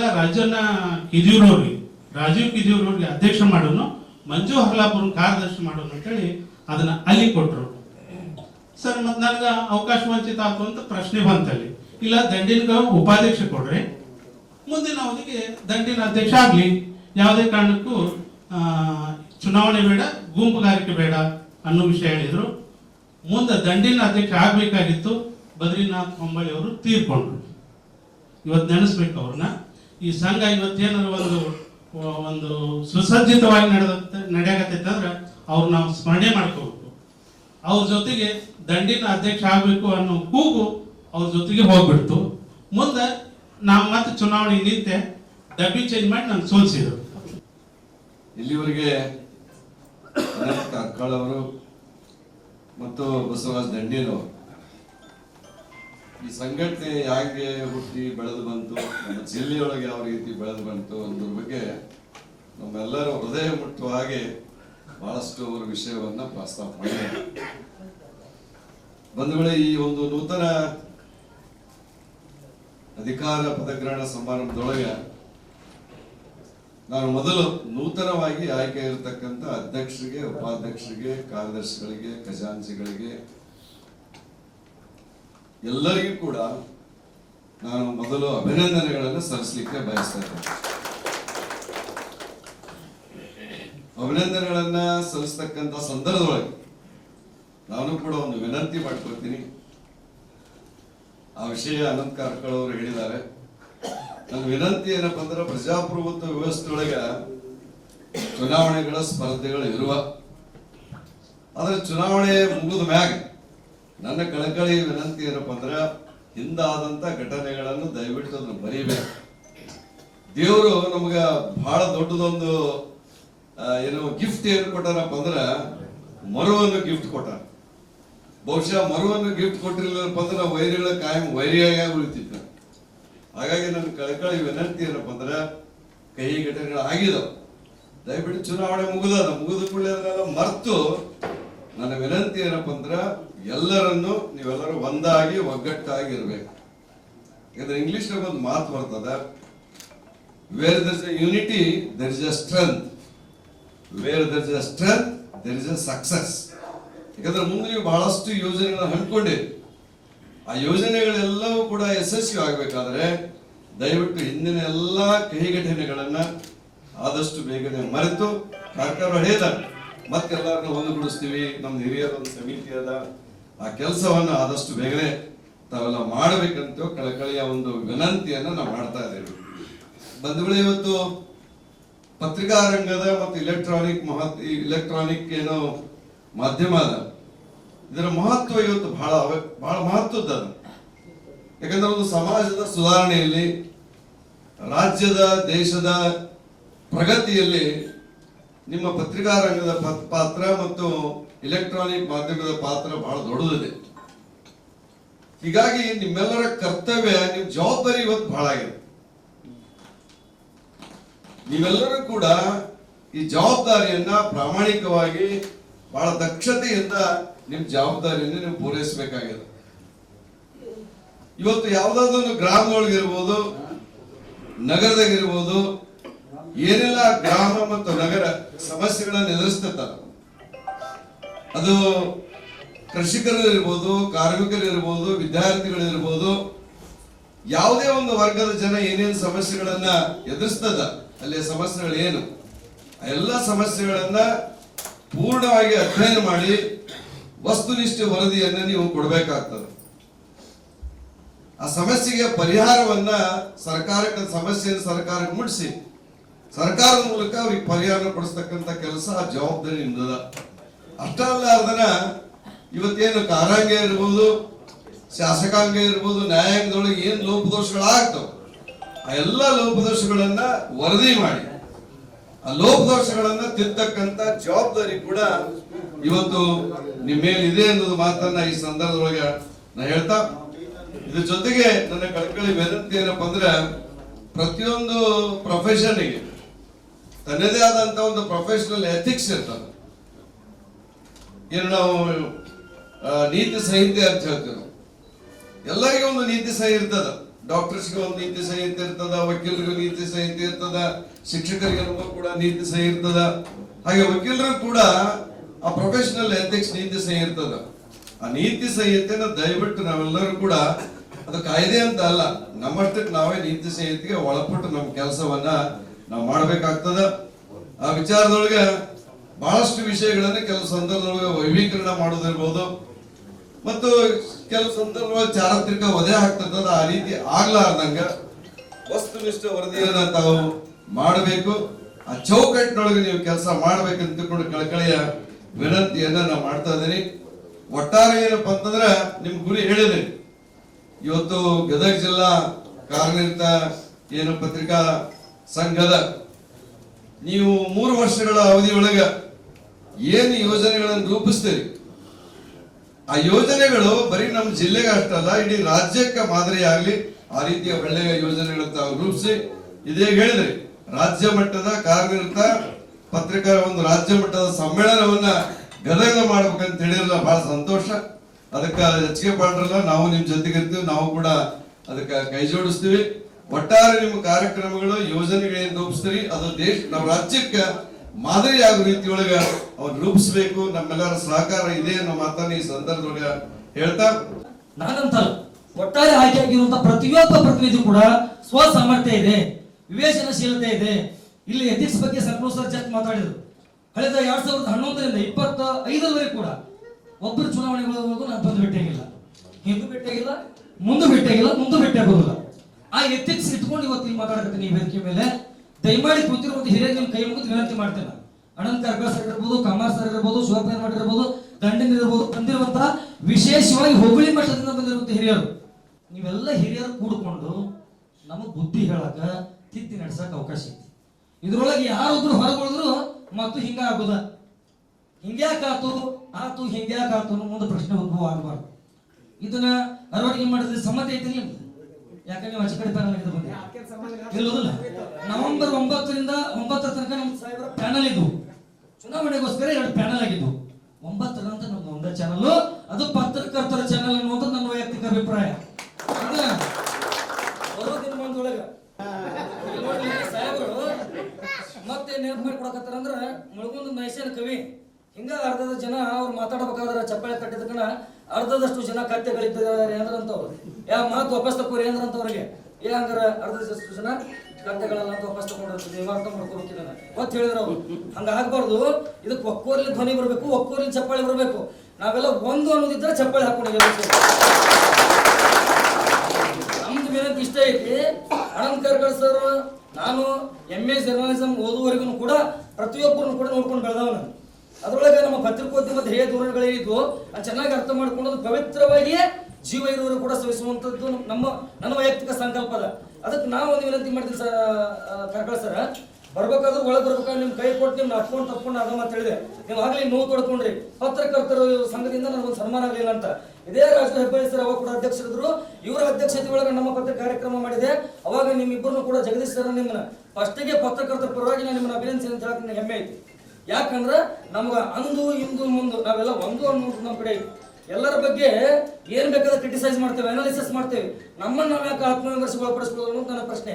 ಅದಕ್ಕೆ ಇಲ್ಲಿ ಏನಾದ್ರು ಕೂಡ ಆಕ್ರೋಶ ಬೆರೆತು ನೋಡಿ ಎಲ್ಲಿದೆ ಆನಂದದ ನೋಡಿ ಯಾಕೆ ಬರೋದಿನ ಒಳಗೆ ನಾವೆಲ್ಲ ಒಂದಾಗಿದ್ರೆ ಅದಕ್ಕೊಂದು ಬೆಲೆ ಇರ್ತದೆ, ಹೊರತು ಇಲ್ಲಂದ್ರಿಲ್ಲ. ಅದಕ್ಕೆ ಹಿರಿಯರಾದಂತ ಹೆಂಗ್ ಬಂದು ಕೂತಿರಲ್ಲ, ನೀವೆಲ್ಲ ಹಿರಿಯರು ಸೇರ್ಬೇಕು. ನಮ್ಮ ಪ್ರಣಾಳಿಕೆಯೊಳಗೂ ಒಂದು ಪಾಯಿಂಟ್ ಹಾಕಿ ನಾವು ಹಿರಿಯರಿಗೆ ಗೌರವ ಅಂತ ಹೇಳಿ ಭಾಳ ಮಂದಿ ಹಿಂಗೆ ತಿಳ್ಕೊಂಡ್ರೆ ಪ್ಯಾನಲ್ ಅಂದ್ಕೊಳ್ಳೆ ಅಜ್ಜಿಗೆ ಒಪ್ಪುದಿಲ್ಲ, ಯಾಕೆ ಅಲ್ಲಿ ಹೋದ ಇಲ್ಲಿ ಹೋದ ಇವೆಲ್ಲ ತೆಗೆದು ಬಿಡ್ಬೇಕ್ರಿ. ಪ್ಯಾನಲ್ಗೋಸ್ಕರ ಅಲ್ಲಿ ಇರ್ಬೋದು ಇಲ್ಲಿ ಇರ್ಬೋದು, ನಾವೆಲ್ಲ ಒಂದಂತ ಅವ್ರ ಜೊತೆಗೂ ಮಾತಾಡಿದ್ದೈತಿ, ನಿಮ್ಮ ಜೊತೆಗೂ ಮುಕ್ತ ಮಾತಾಡಕತ್ತೇನೆ. ಅಲ್ಲಿ ಅವ್ರು ಕೂಡ ನೇರವಾಗಿ ಮಾತಾಡಂತ ಇಲ್ಲಿ ಒಪ್ಪನ ಮಾತಾಡಕತ್ತೇನೆ. ಇನ್ ಕೇಸ್ ಹಿಂದೆ ಮುಂದೆ ಮಾತಾಡಿದ್ರೆ ನಾನು ಹಿಂದೆ ಸುಮ್ಮನೆ ಮನೆಗೆ ಹೋಗಿದ್ದೆ, ಅದು ನಮ್ಮ ಕಡೆ ಇಲ್ಲ. ಅದಕ್ಕೆ ದಯಮಾಡಿ ಎಲ್ಲ ಹಿರಿಯರ ಕಡೆ ಕೈ ಮುಗಿದು ಕೇಳ್ಕೊಂತೀವಿ. ತಾಲೂಕಿಗೆ ಹೋದಾಗ ನೋವು ಪಡ್ತಾರೆ, ಚುನಾವಣೆ ಬಂದಾಗ ಭೇಟಿ ಹಾಕಿರಿ ಮುಗಿದ ಮೇಲೆ ಹೋಗ್ತೀರಿ ಅಂತೇಳಿ. ಚುನಾವಣೆಗೋಸ್ಕರ ಚಲಾವಣೆ ಆಗಬಾರ್ದು ಪತ್ರಕರ್ತ ಅಂದ್ರೆ. ನಾವು ಪ್ರತಿ ಸಂದರ್ಭಗಳು ಕೂಡ ತಾಲೂಕಿನವ್ರು ಗೌರವಿಸ್ಬೇಕು. ಅದಕ್ಕೆ ನಿಮ್ಮಿನ ದಿವಸ ಕೂಡ ಹೇಳ್ಬೇಕಾ ಬೇಡ ಸರ್. ಅದನ್ನು ಈ ಕಾರ್ಯಕ್ರಮ ಆಯೋಜನಕ್ಕಿಂತ ಮುಂಚೆನೂ ಕೂಡ ಅದನ್ನ ಮತ್ತೆ ಹೇಳಿರೋ ವಿಷಯ ಅನ್ಸುತ್ತೆ ಬೇಡ. ನಮ್ಮ ಉದ್ದೇಶ ಇಷ್ಟ ಐತಿ, ತಾಲೂಕಿಂದ ಹೋಬಳಿ ಮಟ್ಟದ ಹಿಡಿದು ಪ್ರತಿಯೊಬ್ಬರನ್ನು ಕೂಡ ಗೌರವಿಸಬೇಕು. ಪ್ರತಿಯೊಬ್ಬರು ಹಿರಿಯರು ನರೇಗಾಲದಾಗ ಅಂದ್ಕೊಳ್ಳಿ ಅವ್ರನ್ನ ಸೀನಿಯರ್ ಅಂತಲ್ಲ, ಅವರು ಕೂಡ ನಮ್ಗೆ ಕನ್ಸಿಡರ್ ಆಗ್ಬೇಕು. ನೀವೆಲ್ಲ ಹಿರಿಯರು ಕೂತ್ಕೊಂಡು ನಿಮ್ದ ಇರೋದು ಸಲಹೆ ಸಮಿತಿ ಮಾಡಿ ಇನ್ನು ಕೆಲಸ ಮಾಡಬೇಡಿ, ನೀವು ಓಡಿಸಾಡ್ರಿ. ಹೇಳಿದ್ರು ದುಡಿಸ್ಬೇಕು ಅಂತ ಭಾಳ ಚಂದ ಹೇಳಿದ್ರು. ಮನಸ್ಸು ಮುಟ್ಟುವಂಗೂ ಹೇಳ್ಯಾರ, ಹೊರ ಕದ ತಟ್ಟುವಂಗೂ ಹೇಳ್ಯಾರ. ಅದಕ್ಕೆ ನಂದು ಕೊನೆಯ ವಿನಂತಿ ಐತಿ, ಎಸ್ ಕೆ ಪಾಟೀಲ್ ಸಾಹೇಬ್ರಿಗೆ ನಾವು ರಾಜಕಾರಣಿ ಅಂತ ತಿಳ್ಕೊಂಡು ಹೇಳಕತ್ತಿಲ್ಲ. ಅವರೊಬ್ರು ಪತ್ರಿಕೆ ನಡೆಸಿದವರು ಅದರ ಜೊತೆಗೆ ಯಾವ್ದಾದ್ರು ಕೂಡ ಇಲ್ಲಿ ತನಕ ಒಂದು ವಿವಾದಕ್ಕೆ ಒಳಗಾಗದೇ ಇರುವಂತ ಏಕೈಕ ರಾಜಕಾರಣಿ ಅಂದ್ರೆ ಎಸ್ ಕೆ ಪಾಟೀಲ್ ಸಾಹೇಬ್ರು. ನಾವು ಎಲ್ಲಿದ್ರು ಕೂಡ ಅದನ್ನ ನೇರವಾಗಿ ಹೇಳ್ಕೊಂತೀವಿ. ಅದು ಪ್ರತಿಯೊಬ್ಬರು ಕೂಡ ಇಲ್ಲಿ ಗೊತ್ತಿರುವಂತೈತಿ. ಹಾಗಾಗಿ ನಾವು ಮನೆ ಹಿರಿಯರು ಅಂತ ತಿಳ್ಕೊಂಡು ನಿಮ್ಗೆ ಮುಕ್ತವಾಗಿ ಇಲ್ಲಿ ಅಭಿಪ್ರಾಯ ಹಂಚ್ಕೊಂಡಿವಿ ವಿನಃ ಇಲ್ಲಿ ಪತ್ರಕರ್ತರದಿವಿ ಇದನ್ನ ಇಲ್ಲಿ ಹೇಳ್ಕೋಬೇಕು, ಯಾಕೆ ಹೇಳಬಾರ್ದಂತಲ್ಲ. ಯಾಕಂದ್ರೆ ಯಾವ್ದು ಹೇಳಿದ್ರೆ ಉಳಿದಿಲ್ಲ, ಎಲ್ಲವೂ ಬಹಿರಂಗ ಆದ್ಮೇಲೆ ಅಂತರಂಗ ಸ್ವಚ್ಛ ಆಗ್ಬೇಕಂದ್ರೆ ಅದು ಬಹಿರಂಗವಾಗಿ ಆಗ್ಬೇಕು. ಆ ಹಿನ್ನೆಲೆ ಒಳಗ ಇಲ್ಲಿ ಕುಳಿತಿರುವಂತ ಪ್ರತಿಯೊಬ್ಬ ಹಿರಿಯರು ಪತ್ರಕರ್ತರು ಇದ್ರೊಳಗೆ ಇನ್ಮೇಲೆ ಇರಬೇಕು. ಅದಕ್ಕೆ ಇನ್ನೊಬ್ರು ಯಾರು ಮತ್ತೆ ಹೊರಬಿಡೋದಲ್ಲ, ಕಡಿ ನಮ್ಗೆ ಒಂದು 10 ವರ್ಷವರೆಗ ಅಲ್ಲ, ಅದು ಆಗಬಾರ್ದು ನನ್ನ ವೈಯಕ್ತಿಕ ಅಭಿಪ್ರಾಯ ಐತಿ. ಅದಕ್ಕೆ ದಯಮಾಡಿ ನೀವೆಲ್ಲ ಹಿರಿಯ ಪತ್ರಕರ್ತರು ಅದನ್ನ ನಡೆಸ್ಕೊಳ್ತೀರಿ ಅಂತೇಳಿ ನಾವೆಲ್ಲ ಸಣ್ಣವ್ರು ಬಂದಿವಿ. ನಾವು ನೆಪ ಆಗಬೇಕು, ನಿಮ್ಗೆ ನೆನಪಾಗಬೇಕು. ನೆನಪು ಎರಡು ಕುಡಿದ್ರೆ ಏನಾದ್ರು ಒಂದು ಹೊಳಪು ಬರೋಕೆ ಸಾಧ್ಯ ಐತಿ. ಹಳೆಬೇರು ಹೊಸ ಚಿಗುರು ಕೂಡಿದ್ರೆ ಮರೆಸೋಬೇಕು. ಇಲ್ಲಾಂದ್ರೆ ನೀವು ಇಲ್ಲ, ನಾವು ಇಲ್ಲ, ಇಲ್ಲಾಂದ್ರೆ ಅಲ್ಲೊಂದು ನಮ್ಮನೆ ಡೈರೆಕ್ಷನ್ ಹೋಗೋದು, ಇಲ್ಲೊಂದು ನಮ್ಮನೆ ಡೈರೆಕ್ಷನ್ ಆಗೋದು. ಮತ್ತೆ ಇ ಸಿ ಕಮಿಟಿ ಬರುತ್ತೆ, ನಾವು ನೀನು 25 ಮಂದಿ ನಾವಂತರ ವಾದ ಮಾಡ್ತೀವಿ, ಮತ್ತೆ 13 ಮಂದಿ ನೀವಂತರ ವಾದ ಮಾಡ್ತಾರೆ. ಮತ್ತೆ ಪರಿಸ್ಥಿತಿ ಎಲ್ಲಿಗೆ ಬರ್ತಂದ್ರೆ ಇಲ್ರಿ ಅದೊಂದು ಬೇರೆ ಯಾಕಂದ್ರೆ ಅವ್ರು ಕಾರ್ಯಕ್ರಮ ಮಾಡ್ತಾರೆ ಅಂತೇಳಿ ನಾವು ಕಾರ್ಯಕ್ರಮ ಮಾಡೋದು. ಇದು ಆಗ್ಬಾರ್ದು ಅನ್ನೋದಕ್ಕೆ ನಾವೆಲ್ಲ ಒಂದಾಗಬೇಕು ಸಲುವಾಗಿ ಅಂತ ಅವಶ್ಯಕತೆ ಬಂದ ಸಾಹೇಬ್ರ ನಿಮ್ಗೆ ಮುಕ್ತ ಅವಕಾಶ ಇರ್ತದೆ. ನೀವೇ ಎಲ್ಲರನ್ನೂ ಕರೆದಿರ್ಬೇಕಂದ್ರೆ ನಾವು ನಿಮ್ಮನ್ನ ರಾಜಕಾರಣಿ ಹಂಗೆಲ್ಲ ನೋಡೋದೇ ಇಲ್ಲ. ಆ ಕಾರಣಕ್ಕಾಗಿ ನೀವು ಕೂಡ ಅಂತ ಸಂದರ್ಭ ಬರೋದಕ್ಕಂದ್ರೆ ದಯಮಾಡಿ ನೀವು ಕೂಡ ತಿಳಿ ಹೇಳುವಂತ ಕೆಲಸ ಆಗಬೇಕು. ಬರೋದ್ರೊಳಗೆ ಗದಗ ಜಿಲ್ಲೆ ಹೋದಾಗ ರಗಡ್ ಭಾಷಣ ಹೊಡೆದು ಬಂದ್ಬಿಟ್ಟೇವೆ. ನೀವು ಹಂಗೆ ಮಾಡ್ತೀವ್ರಿ, ಹೆಂಗೆ ಮಾಡ್ತೀವ್ರಿ. ನಾನು ಒಂದ್ ಕಡ್ದೀನಿ, ಮೌನೇಶ್ ಅವ್ರು ಒಂದ್ ಕಡ್ದಾರ, ಜಗದೀಶ್ ಅವರು ಅಂತ ಒಂದು ಅನುಭವ ಐತೆ, ಅವರು ರಗಡ್ ಕಡ್ದಾರ. ಕಡಿಸ್ಕೊಳ್ಳೋದು ಆಗಬಾರ್ದು. ಏನೇನು ಮಾತಾಡೋದು ಅವ್ರು ಕೆಲಸ ಆಗಬೇಕು. ಫಸ್ಟ್ ನಾವು ಜಿಲ್ಲಾ ಕೇಂದ್ರದ ಇರೋ ಏನ್ರಿ ಹಾಕಲಿ ಆ ಗ್ರಾಮೀಣ ಭಾಗದಾಗ ಇರುವಂತ ಪತ್ರಕರ್ತರಿಗೆ ಮೊದಲು ಅನುಕೂಲ ಆಗಬೇಕು. ಸುಮ್ಮನೆ ಹೋದ್ವಿ, ಡೈಲಾಗ್ ಹೊಡೆದ್ವಿ, ಅವ್ರ ಮನೆ ಮೆಸೇಜ್ ಹಾಕ್ಯಾರ. ಏನ್ ಮೆಸೇಜ್ ಹಾಕಿರಿ? ಕಾರ್ ತಗೊಂಡು ಓಡಿ ಕೇಳಕ್ ಬಂದ್ರು, ಒಳ್ಳೆ ನಮ್ಗೆ ಕರೆದಿಲ್ಲ ಅಂತ. ದೇವ್ರೇ ನಮ್ಗೆ ಗೊತ್ತಿಲ್ಲ, ಎಲ್ಲಿಂದ ಕರಿ ನಮ್ಗೆ ಇಷ್ಟು ನೋವತ್ತಲ್ಲ. ನಮ್ಮ ಚಂದ್ರಡಿ ಕುಂತ ಅವನು ಮೆಸೇಜ್ ಹಾಕ್ಯಾನ, ಕಾರ್ ತಗೊಂಡು ಓಡಿ ಕೇಳಕ್ ಬಂದವರು ಕಾರ್ಯಕ್ರಮಕ್ಕೊಂದು ಕಾಲ್ ಮಾಡಿಲ್ಲ. ಈ ಪರಿಸ್ಥಿತಿ ನಮಗೆ ಬರಬಾರ್ದು ಅಂತೇಳಿ ನಾನು ಬಹಳ ಸ್ಪೀಡ್ ಮಾತಾಡೀನಿ, ಆಕ್ರೋಶದಿಂದ ಮಾತಾಡೀನಿ. ಆದ್ರೆ ಯಾರನ್ನೂ ಮುಗಿಸೋ ಉದ್ದೇಶ ಇಲ್ಲ. ನನಗಿಷ್ಟ ಇದು ನಮ್ಮ ಮನೆ, ಸುಮ್ಮನೆ ಆಗಬಾರ್ದು, ನಮ್ಮ ಮನೆ ಮಹಾಮನೆ ಆಗಬೇಕು. ಆಗಲೇ ಹೇಳಿದ್ರು ಸರ್, ಅರಿವು ಮತ್ತು ಮರುವಿನ ಬಗ್ಗೆ ಹೇಳಿದ್ರು. ಮರಿವು ಕೊಟ್ಟಿದ್ದು ಭಗವಂತ, ಅದಕ್ಕೆ ಅರಿವಿನ ಮನೆ ಆಗಬೇಕು ಹೊರತು ಅದು ಮರುವಿನ ಮನೆ ಎದಕ್ಕೆ ಮರಿವು ಇರ್ಬೇಕು ಅದಕ್ಕೆ ಇರಬೇಕು, ಎದಕ್ಕೆ ಅರಿವು ಇರ್ಬೇಕು ಅದು ಇರಬೇಕು. ಅರಿವು ನಮ್ಮೊಳಗೆ ಎಲ್ಲರಿಗೂ ಐತಿ. ಇವತ್ತಿಂದ ಇದು ಚಂದ ಹೋಗುತ್ತೆ ಅನ್ನುವಂಥ ಆಶಾಭಾವನೆ ವ್ಯಕ್ತಪಡಿಸಿ ಚುನಾವಣೆಗಳೊಳಗೆ ಪ್ರಿಫರೆನ್ಷಿಯಲ್ ವೋಟಿಂಗ್ ಬರಬೇಕು. ಅಂದರೆ ಈ ವೈಯಕ್ತಿಕ ಆಧಾರಿತವಾಗಿರ್ತಕ್ಕಂಥ ಈ ದ್ವೇಷ ಅಥವಾ ತಿರಸ್ಕಾರ ಮನೋಭಾವದ ಆಧಾರಿತವಾಗಿರ್ತಕ್ಕಂಥ ಚುನಾವಣೆಗಳು ದೂರ ಹೋಗಿ ಪ್ರಿಫರೆನ್ಷಿಯಲ್ ಆಗಿ ನಾವು ಒಪ್ಕೊಳ್ತಕ್ಕಂಥ ಚುನಾವಣೆ ಆಗಬೇಕು. ನಮ್ಮ ಗದಗ ಇತಿಹಾಸ ನೋಡಿದ್ರೆ ಅಂದ್ರೆ 1995ರಿಂದ ನಾವು ಚುನಾವಣೆಗಳನ್ನ ಮಾಡಿದ್ವಿ. ಭಾಳ ಮಂದಿಗೆ ನನ್ನ ಬಿರ್ಲಿಕ್ಕೆ ಸಾಕು. ನಾವು ಡಿ.ಆರ್. ಪಾಟೀಲ್ ಬೈ ಎಲೆಕ್ಷನ್ ಹೋದಾಗ 1993 2+1 ಕಾರ್ ನಂಬರ್, ಒಂದು ಕಾರ್ ಅಡ್ಡಿಟ್ಟು, ಒಂದು ನಮ್ಮ ಅಣ್ಣ ಅಡ್ಡಿಟ್ಟು, ಒಂದು ಹಿರಿಯರಿಗೆ ಇವು 3 ಕಾರ್. ಒಂದು ಪೋಸ್ಟರ್ ಹಚ್ಚಲಿಲ್ಲ, ಒಂದು ಬ್ಯಾನರ್ ಹಚ್ಚಿಲ್ಲ, ರಿಕ್ಷಾ ತಗೊಂಡು ಒದರ್ಕೊಂತ ನಾವಷ್ಟೇ ಅಲ್ಲ, ಇವನ್ ದಿ ಅಪೋಸಿಷನ್, ವಿರೋಧ ಪಕ್ಷದವರು. ಆದ್ರೆ ನೀವು 200 ಮಂದಿಯಾಗ ಕಾರ್ ತಗೊಂಡು ನಿಮ್ಮ ಬುದ್ಧಿ ಹೇಳುವ ಆಕ್ರೋಶಗಳನ್ನ ನೋಡಿದ್ರೆ ನೀವು ಡಬ್ಬಿ ಬದ್ದೆ ಅದು ಅಂತೇಳಿ ಹೇಳುವುದು,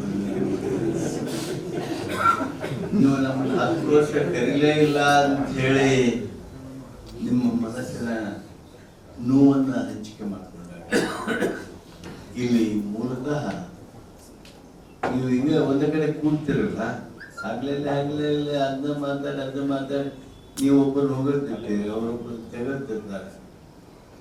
ಇವು ಯಾಕಾಗ್ತಾವು ಅಂದ್ರೆ we limit our knowledge, we limit our experience.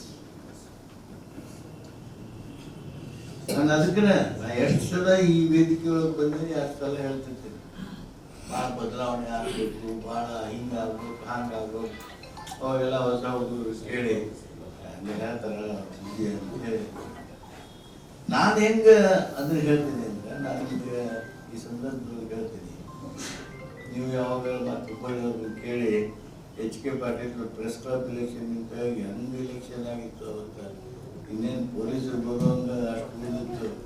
ನಮ್ಮ ಹುಬ್ಬಳ್ಳಿದ ಪುರಾಣಿಕ ಭಟ್ರು one of the best journalist. ಅವರು ಎಮೋಷನಲ್ ಆಗಿ ಯಾರೋ ಕೈ ಹಿಡಿಯಾಕ ಹೋಗಿದ್ರು. ಮತ್ತು ನಾನು ತಮ್ಮ ಅರೆಸ್ಟ್ ಪುರಾಣಿಕ ಭಟ್ ಹೋಗಿ ಬಿಡಿಸ್ಕೊಂಡು ಇದೇನಿದು ಇದು ಎಲೆಕ್ಷನ್ ಬಂತು, ಇದಕ್ಕೆ ಯಾಕೆ ಏನು ಮಾಡ್ತೀವಿ? I was the candidate for president election. I was elected as president of press club. ಆದರೆ 6 ತಿಂಗಳೊಳಗೆ ಅಲ್ಲಿಯ ಸದಸ್ಯರು ನಾವು ಮಾನಸಿಕವಾಗಿ ಹೊಂದಾಣಿಕೆ ಆಗಲಿಲ್ಲ. ಆ ಪ್ರೆಸ್ ಕ್ಲಬ್ ಬಂದರೆ there should be some entertaining thing ಅಂತ ಹೇಳಿ ಅವರ ಅಭಿಪ್ರಾಯ ಇತ್ತು. ನಾವು whether it is press club, press association, there must be things for enlightenment, not entertainment ಅಂತ ನಮ್ಮ ವಾದ ಇತ್ತು. ನಾನು ಅವಾಗ ಆ ಸಂಸ್ಥೆಯಿಂದ ಆಲ್ಮೋಸ್ಟ್ ಡಿಸೋಸಿಯೇಟ್ ಆದ. ಇರಲಿ ಅಂದರೆ ಲೈಸೆನ್ಸ್ ಪಡಿಬೇಕು ಅಂತ ಅವರು, ಇಲ್ಲ ಅರ್ಜಿ ಮಾಡೋದು ಬೇಡ ಅಂತ ನಾವು, ಇಷ್ಟೇ ಇಲ್ಲಿಗೆ ನಿಂತಿತ್ತು. ಅವರು ಡೆಪ್ಟಿ ಕಮಿಷನರು, ಎಕ್ಸೈಸ್ ಕಮಿಷನರ್, ನೀವು ಅರ್ಜಿ ಕೊಟ್ಟು ನಾವು ಬರ್ತೀವಿ ಅಂತ ಅಂತಿದ್ರು. ಅದು ಒಂದು ಕಾಲ ಇತ್ತು. ಈಗ ಮತ್ತೆ ಬೇರೆ ಬೇರೆ ಬದಲಾವಣೆ ಆಗಿದೆ. ಅದೇ ನಿಮ್ಮಲ್ಲಿ ಈಗ ನಾವು ನೀವು ಏನೇನು ಮಾತಾಡಿದ್ರಿ ಅದಕ್ಕೆ ಮತ್ತೆ ಅದಕ್ಕೆ ಉಪ್ಪು ಹಾಕೋದು, ಅದಕ್ಕೆ ಮಲ ಮಚ್ಚೋದು ಬೇಡ. ನಿಮ್ಮ ಮನಸ್ಸಿನೇ ಗೊತ್ತಾಗೈತಿ ಎಲ್ಲರೂ ಒಂದು. Unity is a strength. Unity will take you to some constructive way. ರಚನಾತ್ಮಕ ಲೈನಿಗೆ ಕರ್ಕೊಂಡು ಹೋಗೋದು. ನಿಮ್ಮಲ್ಲಿ ಯೂನಿಟಿ ಇರೋದು ಭಾಳ ಕಡಿಮೆ. ಯಾಕಂದ್ರೆ ನಿಮ್ಮ ಪ್ರಯತ್ನ ಇನ್ನೊಬ್ಬನಿಗೆ ಒಂದೇ ರೀತಿ ಇರೋದಿಲ್ಲ. ಒಬ್ಬ ಕಾಂಗ್ರೆಸ್ ಸಪೋರ್ಟ್ ಮಾಡಿದರೆ ಒಬ್ಬರು BJP ಸಪೋರ್ಟ್ ಮಾಡ್ತಿರ್ತಾರೆ, ಒಬ್ಬರು X ಸಪೋರ್ಟ್ ಮಾಡಿದರೆ ಒಬ್ಬರು Y ಸಪೋರ್ಟ್ ಮಾಡ್ತಾರೆ. ಒಂದಿಲ್ಲ ಒಂದು ರೀತಿಯಿಂದ ನೀವು ಹೆಂಗವ ಇರ್ಬೇಕಂದ್ರೂ ನೀವು ಇದ್ದಂಗೆ ಇರೋಕೆ ಯಾರು ಬಿಡ್ತಾರೆ? ನಿಮ್ಮ ಮೇಲೆ ಮತ್ತೆ ನಿಮ್ಮ ಪುಟ್ಟ ಹಿಡಿದು ಮಾಲಕರಾಗಲ್ಲ. ನೀವೇನೇ ಇಲ್ಲಿ ರಿಯಾಕ್ಷನ್ ತೊಗೊಂಡು ಕಳಿಸ್ತಿರ್ತಾರೆ, ಅಲ್ಲಿ ಅವ್ರಿಗೆ ಬೇಕಾದ ರಿಯಾಕ್ಷನ್ ಇದ್ರೆ ಅವ್ರಿಗೆ ಹಾಕ್ತಾರೆ. ಅದಕ್ಕೆ ನೀವು ನಮ್ಮನ್ನ ಯಾವ್ದು ಬರ್ತದೆ ಅನ್ನೋದು ಗೊತ್ತಿರ್ತದೆ, ಅದಕ್ಕೆ ಕೇಳ್ತಿರ್ತೀನಿ. ಆ ಕುಮಾರಸ್ವಾಮಿ ಅವ್ರು ಹಿಂಗೆ ಅದಕ್ಕೆ ಏನಂತೀರಿ, ಶಿವಕುಮಾರ್ ಅವ್ರು ಹಿಂಗೆ. ನಾನು 10-20 ಸಲ ನನ್ನ ಯುವ ಪತ್ರಿಕಾಕರ್ತರಿಗೆ ನನ್ನ ಅಭಿಪ್ರಾಯವನ್ನು ಆಫ್ ದಿ ರೆಕಾರ್ಡ್ ಹೇಳಿ, ಕೆಲವು ಸಲ ಆನ್ ದಿ ರೆಕಾರ್ಡ್. ಒಂದು ಕಾಲ ಇತ್ತು ಪತ್ರಿಕೋದ್ಯಮ ಅತ್ಯಂತ ಬುದ್ಧಿವಂತರ ಕೆಲಸ ಮಾತ್ರ. ಯಾಕಂದ್ರೆ ಯಾರಿಗೆ ಭಾಷೆ ಇರ್ತಿತ್ತೋ ಅವರು ಉತ್ತಮವಾಗಿರ್ತಕ್ಕಂಥ ಪತ್ರಿಕೋದ್ಯಮಿ ಆಗೋದಕ್ಕೆ ಸಾಧ್ಯ ಇತ್ತು. ಯಾರಲ್ಲಿ ಆ ಭಾಷಾ ಸಾಮರ್ಥ್ಯ ಕಡಿಮೆ ಇರ್ತಿತ್ತೋ ಅವನ ಯಶಸ್ಸು ಬಹಳ ಕಡಿಮೆ ಇರ್ತಿತ್ತು. ಇವತ್ತು ನೀವೆಲ್ಲರೂ ಪ್ರಯತ್ನ ಪಟ್ಟು ಕರ್ನಾಟಕ ಕಾರ್ಯನಿರತ ಪತ್ರಕರ್ತರ ಸಂಘ ಗದಗ ಘಟಕ ಏನ್ ಮಾಡ್ಬೇಕು ಅಂದ್ರೆ ಕಟ್ಟಡಕ್ಕೆ ದುಡ್ಡು ಕೇಳ್ಕೊಂಡಾಗ ಹೋಗ್ಬೇಡಿ. ನಿಮಗೆ ಕಟ್ಟಿಸಿದ್ರೆ ಅಂದ್ರೆ ಇನ್ನೂ ಕಟ್ಟಿಸಿಕೊಂಡಿಲ್ಲ. ನಿಮಗೆ ಏನ್ ಬೇಕು ಭೌತಿಕ ಸೌಲಭ್ಯ ಅವನ್ನ ಸರ್ಕಾರಕ್ಕೆ ಸರ್ಕಾರ ಒದಗಿಸ್ಕೊಡ್ತದೆ. ನಿಮ್ಗೆ ಏನ್ ಬೇಕಾಗೈತಿ ಇವತ್ತ ಅಂದ್ರೆ ಈಗ ನಮ್ಮೆಲ್ಲ ಮುಫೀಸಲ್ಲಿಂದ ಗ್ರಾಮೀಣ ಭಾಗದಿಂದ ಬೇರೆ ಬೇರೆ ತಾಲೂಕುಗಳಿಂದ ಬಂದಿರತಕ್ಕಂಥ ಪತ್ರಕರ್ತರಿದೆ. ಎಲ್ಲರೂ ಏನು MA ಕನ್ನಡ ಮಾಡಿರೋದಲ್ಲ, MA ಇಂಗ್ಲಿಷ್ ಮಾಡಿರೋದಲ್ಲ. But everyone expects best of the reports. ನಿಮ್ಗೆ ಹೇಳ್ತೀನಿ, ಏನು ಗ್ರಾಮೀಣ ಭಾಗದ ಪತ್ರಿಕೋದ್ಯಮಿಗಳಿದ್ದೀರಿ, ನೀವೇ ಸಮಾಜವನ್ನ ನೈಜವಾಗಿ ಅರ್ಥೈಸಿಕೊಂಡಿರೋರು.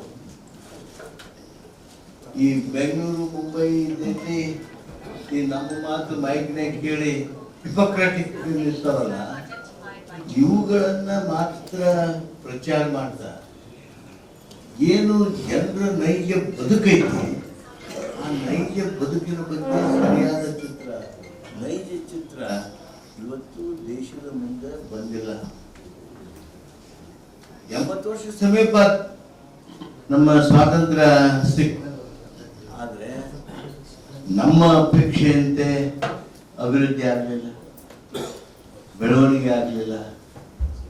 ಒಂದು ಕ್ಷೇತ್ರ ಅಲ್ಲ, ಆದ್ರೆ ಬೆಳೆದ ಕ್ಷೇತ್ರಗಳನ್ನು ನೋಡ್ರಿ. ಯಾವ ಕ್ಷೇತ್ರ ಬೆಳೆದು? ಈಗ ನಮ್ಮ ಬೆಂಗಳೂರು ಏರ್ಪೋರ್ಟ್ ತಗೊಳ್ರಿ, nobody can rate it as number 2. ಎರಡನೇ ನಂಬರ್ ಅಂತ ಯಾರು ಅನ್ನಕ್ಕಾಗೋದಿಲ್ಲ, ಅಷ್ಟು ಶ್ರೇಷ್ಠ ಐತೆ. ಆದ್ರೆ ಬೆಂಗಳೂರು ಬಸ್ ಸ್ಟ್ಯಾಂಡ್ ತೋರಿ ನಂಬರ್ 1 ಅನ್ನತ್ತಾರ, ಗದಗ ಬಸ್ ಸ್ಟ್ಯಾಂಡ್ ಮೇಂಟೆನೆನ್ಸ್ ತೋರಿ ನಂಬರ್ 1 ಅಂತೇವಿ. ನಮ್ಮ ಸರ್ಕಿಟ್ ಹೌಸ್ ತಗೊಳ್ರಿ, ನಂಬರ್ 1, ಗದಗಿಂದ ನಂಬರ್ 1, ಹುಬ್ಬಳ್ಳಿಯಿಂದ ನಂಬರ್ 1, ಹಾವೇರಿಯಿಂದ ನಂಬರ್ 1.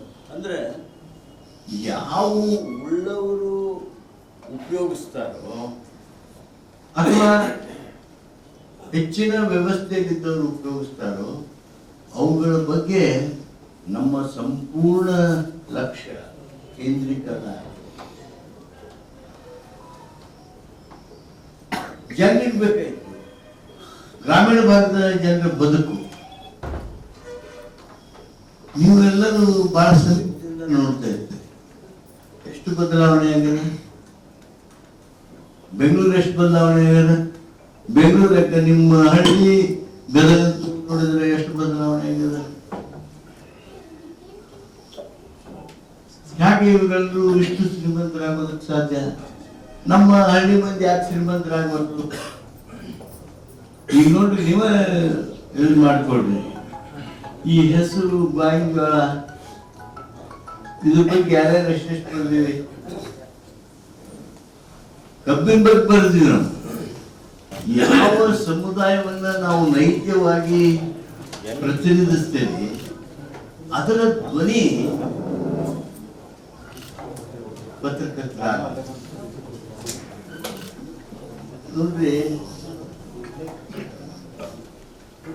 ಪತ್ರಕರ್ತರಲ್ಲಿ ನಾನು ಶ್ರೇಷ್ಠ ಇದ್ದವ್ರನ್ನ ನೋಡಿದ್ದು ಅಂದ್ರೆ ಇಂತಿತ್ತು. ಒಂದು ಕಾಲ ಇತ್ತು, ಹೆಂಗಿತ್ತು, ನಮ್ಮ ಗದಗದಾಗಿನ 2 ಪತ್ರಿಕೆ ಬರ್ತಿದ್ವು ಅಂದ್ರೆ ಒಂದು ಬಾರ್ಕೋಲು, ಒಂದು ಲಡಾಯಿ. ಅವು 2 ಸಂಪಾದಕ ಒಬ್ಬನೇ ಇರ್ತಿದ್ದ, ಬರೆಯೋ ಒಬ್ಬನೇ ಇರ್ತಿದ್ದ. ಆದ್ರೆ 2 ಸಂಪೂರ್ಣವಾಗಿ ಭಿನ್ನವಾಗಿರ್ತಕ್ಕಂಥ ಅಭಿಪ್ರಾಯ. ಅವ ಒಂದು ವಾದ ಹೇಳ್ತಿದ್ರೆ ಇವ ಇನ್ನೊಂದು ವಾದ ಹೇಳ್ತಿದ್ದ. ಅಂದ್ರೆ ಜನಜಾಗೃತಿಗಾಗಿ ಮಾಡಿರ್ತಕ್ಕಂಥ ಪತ್ರಿಕೆ.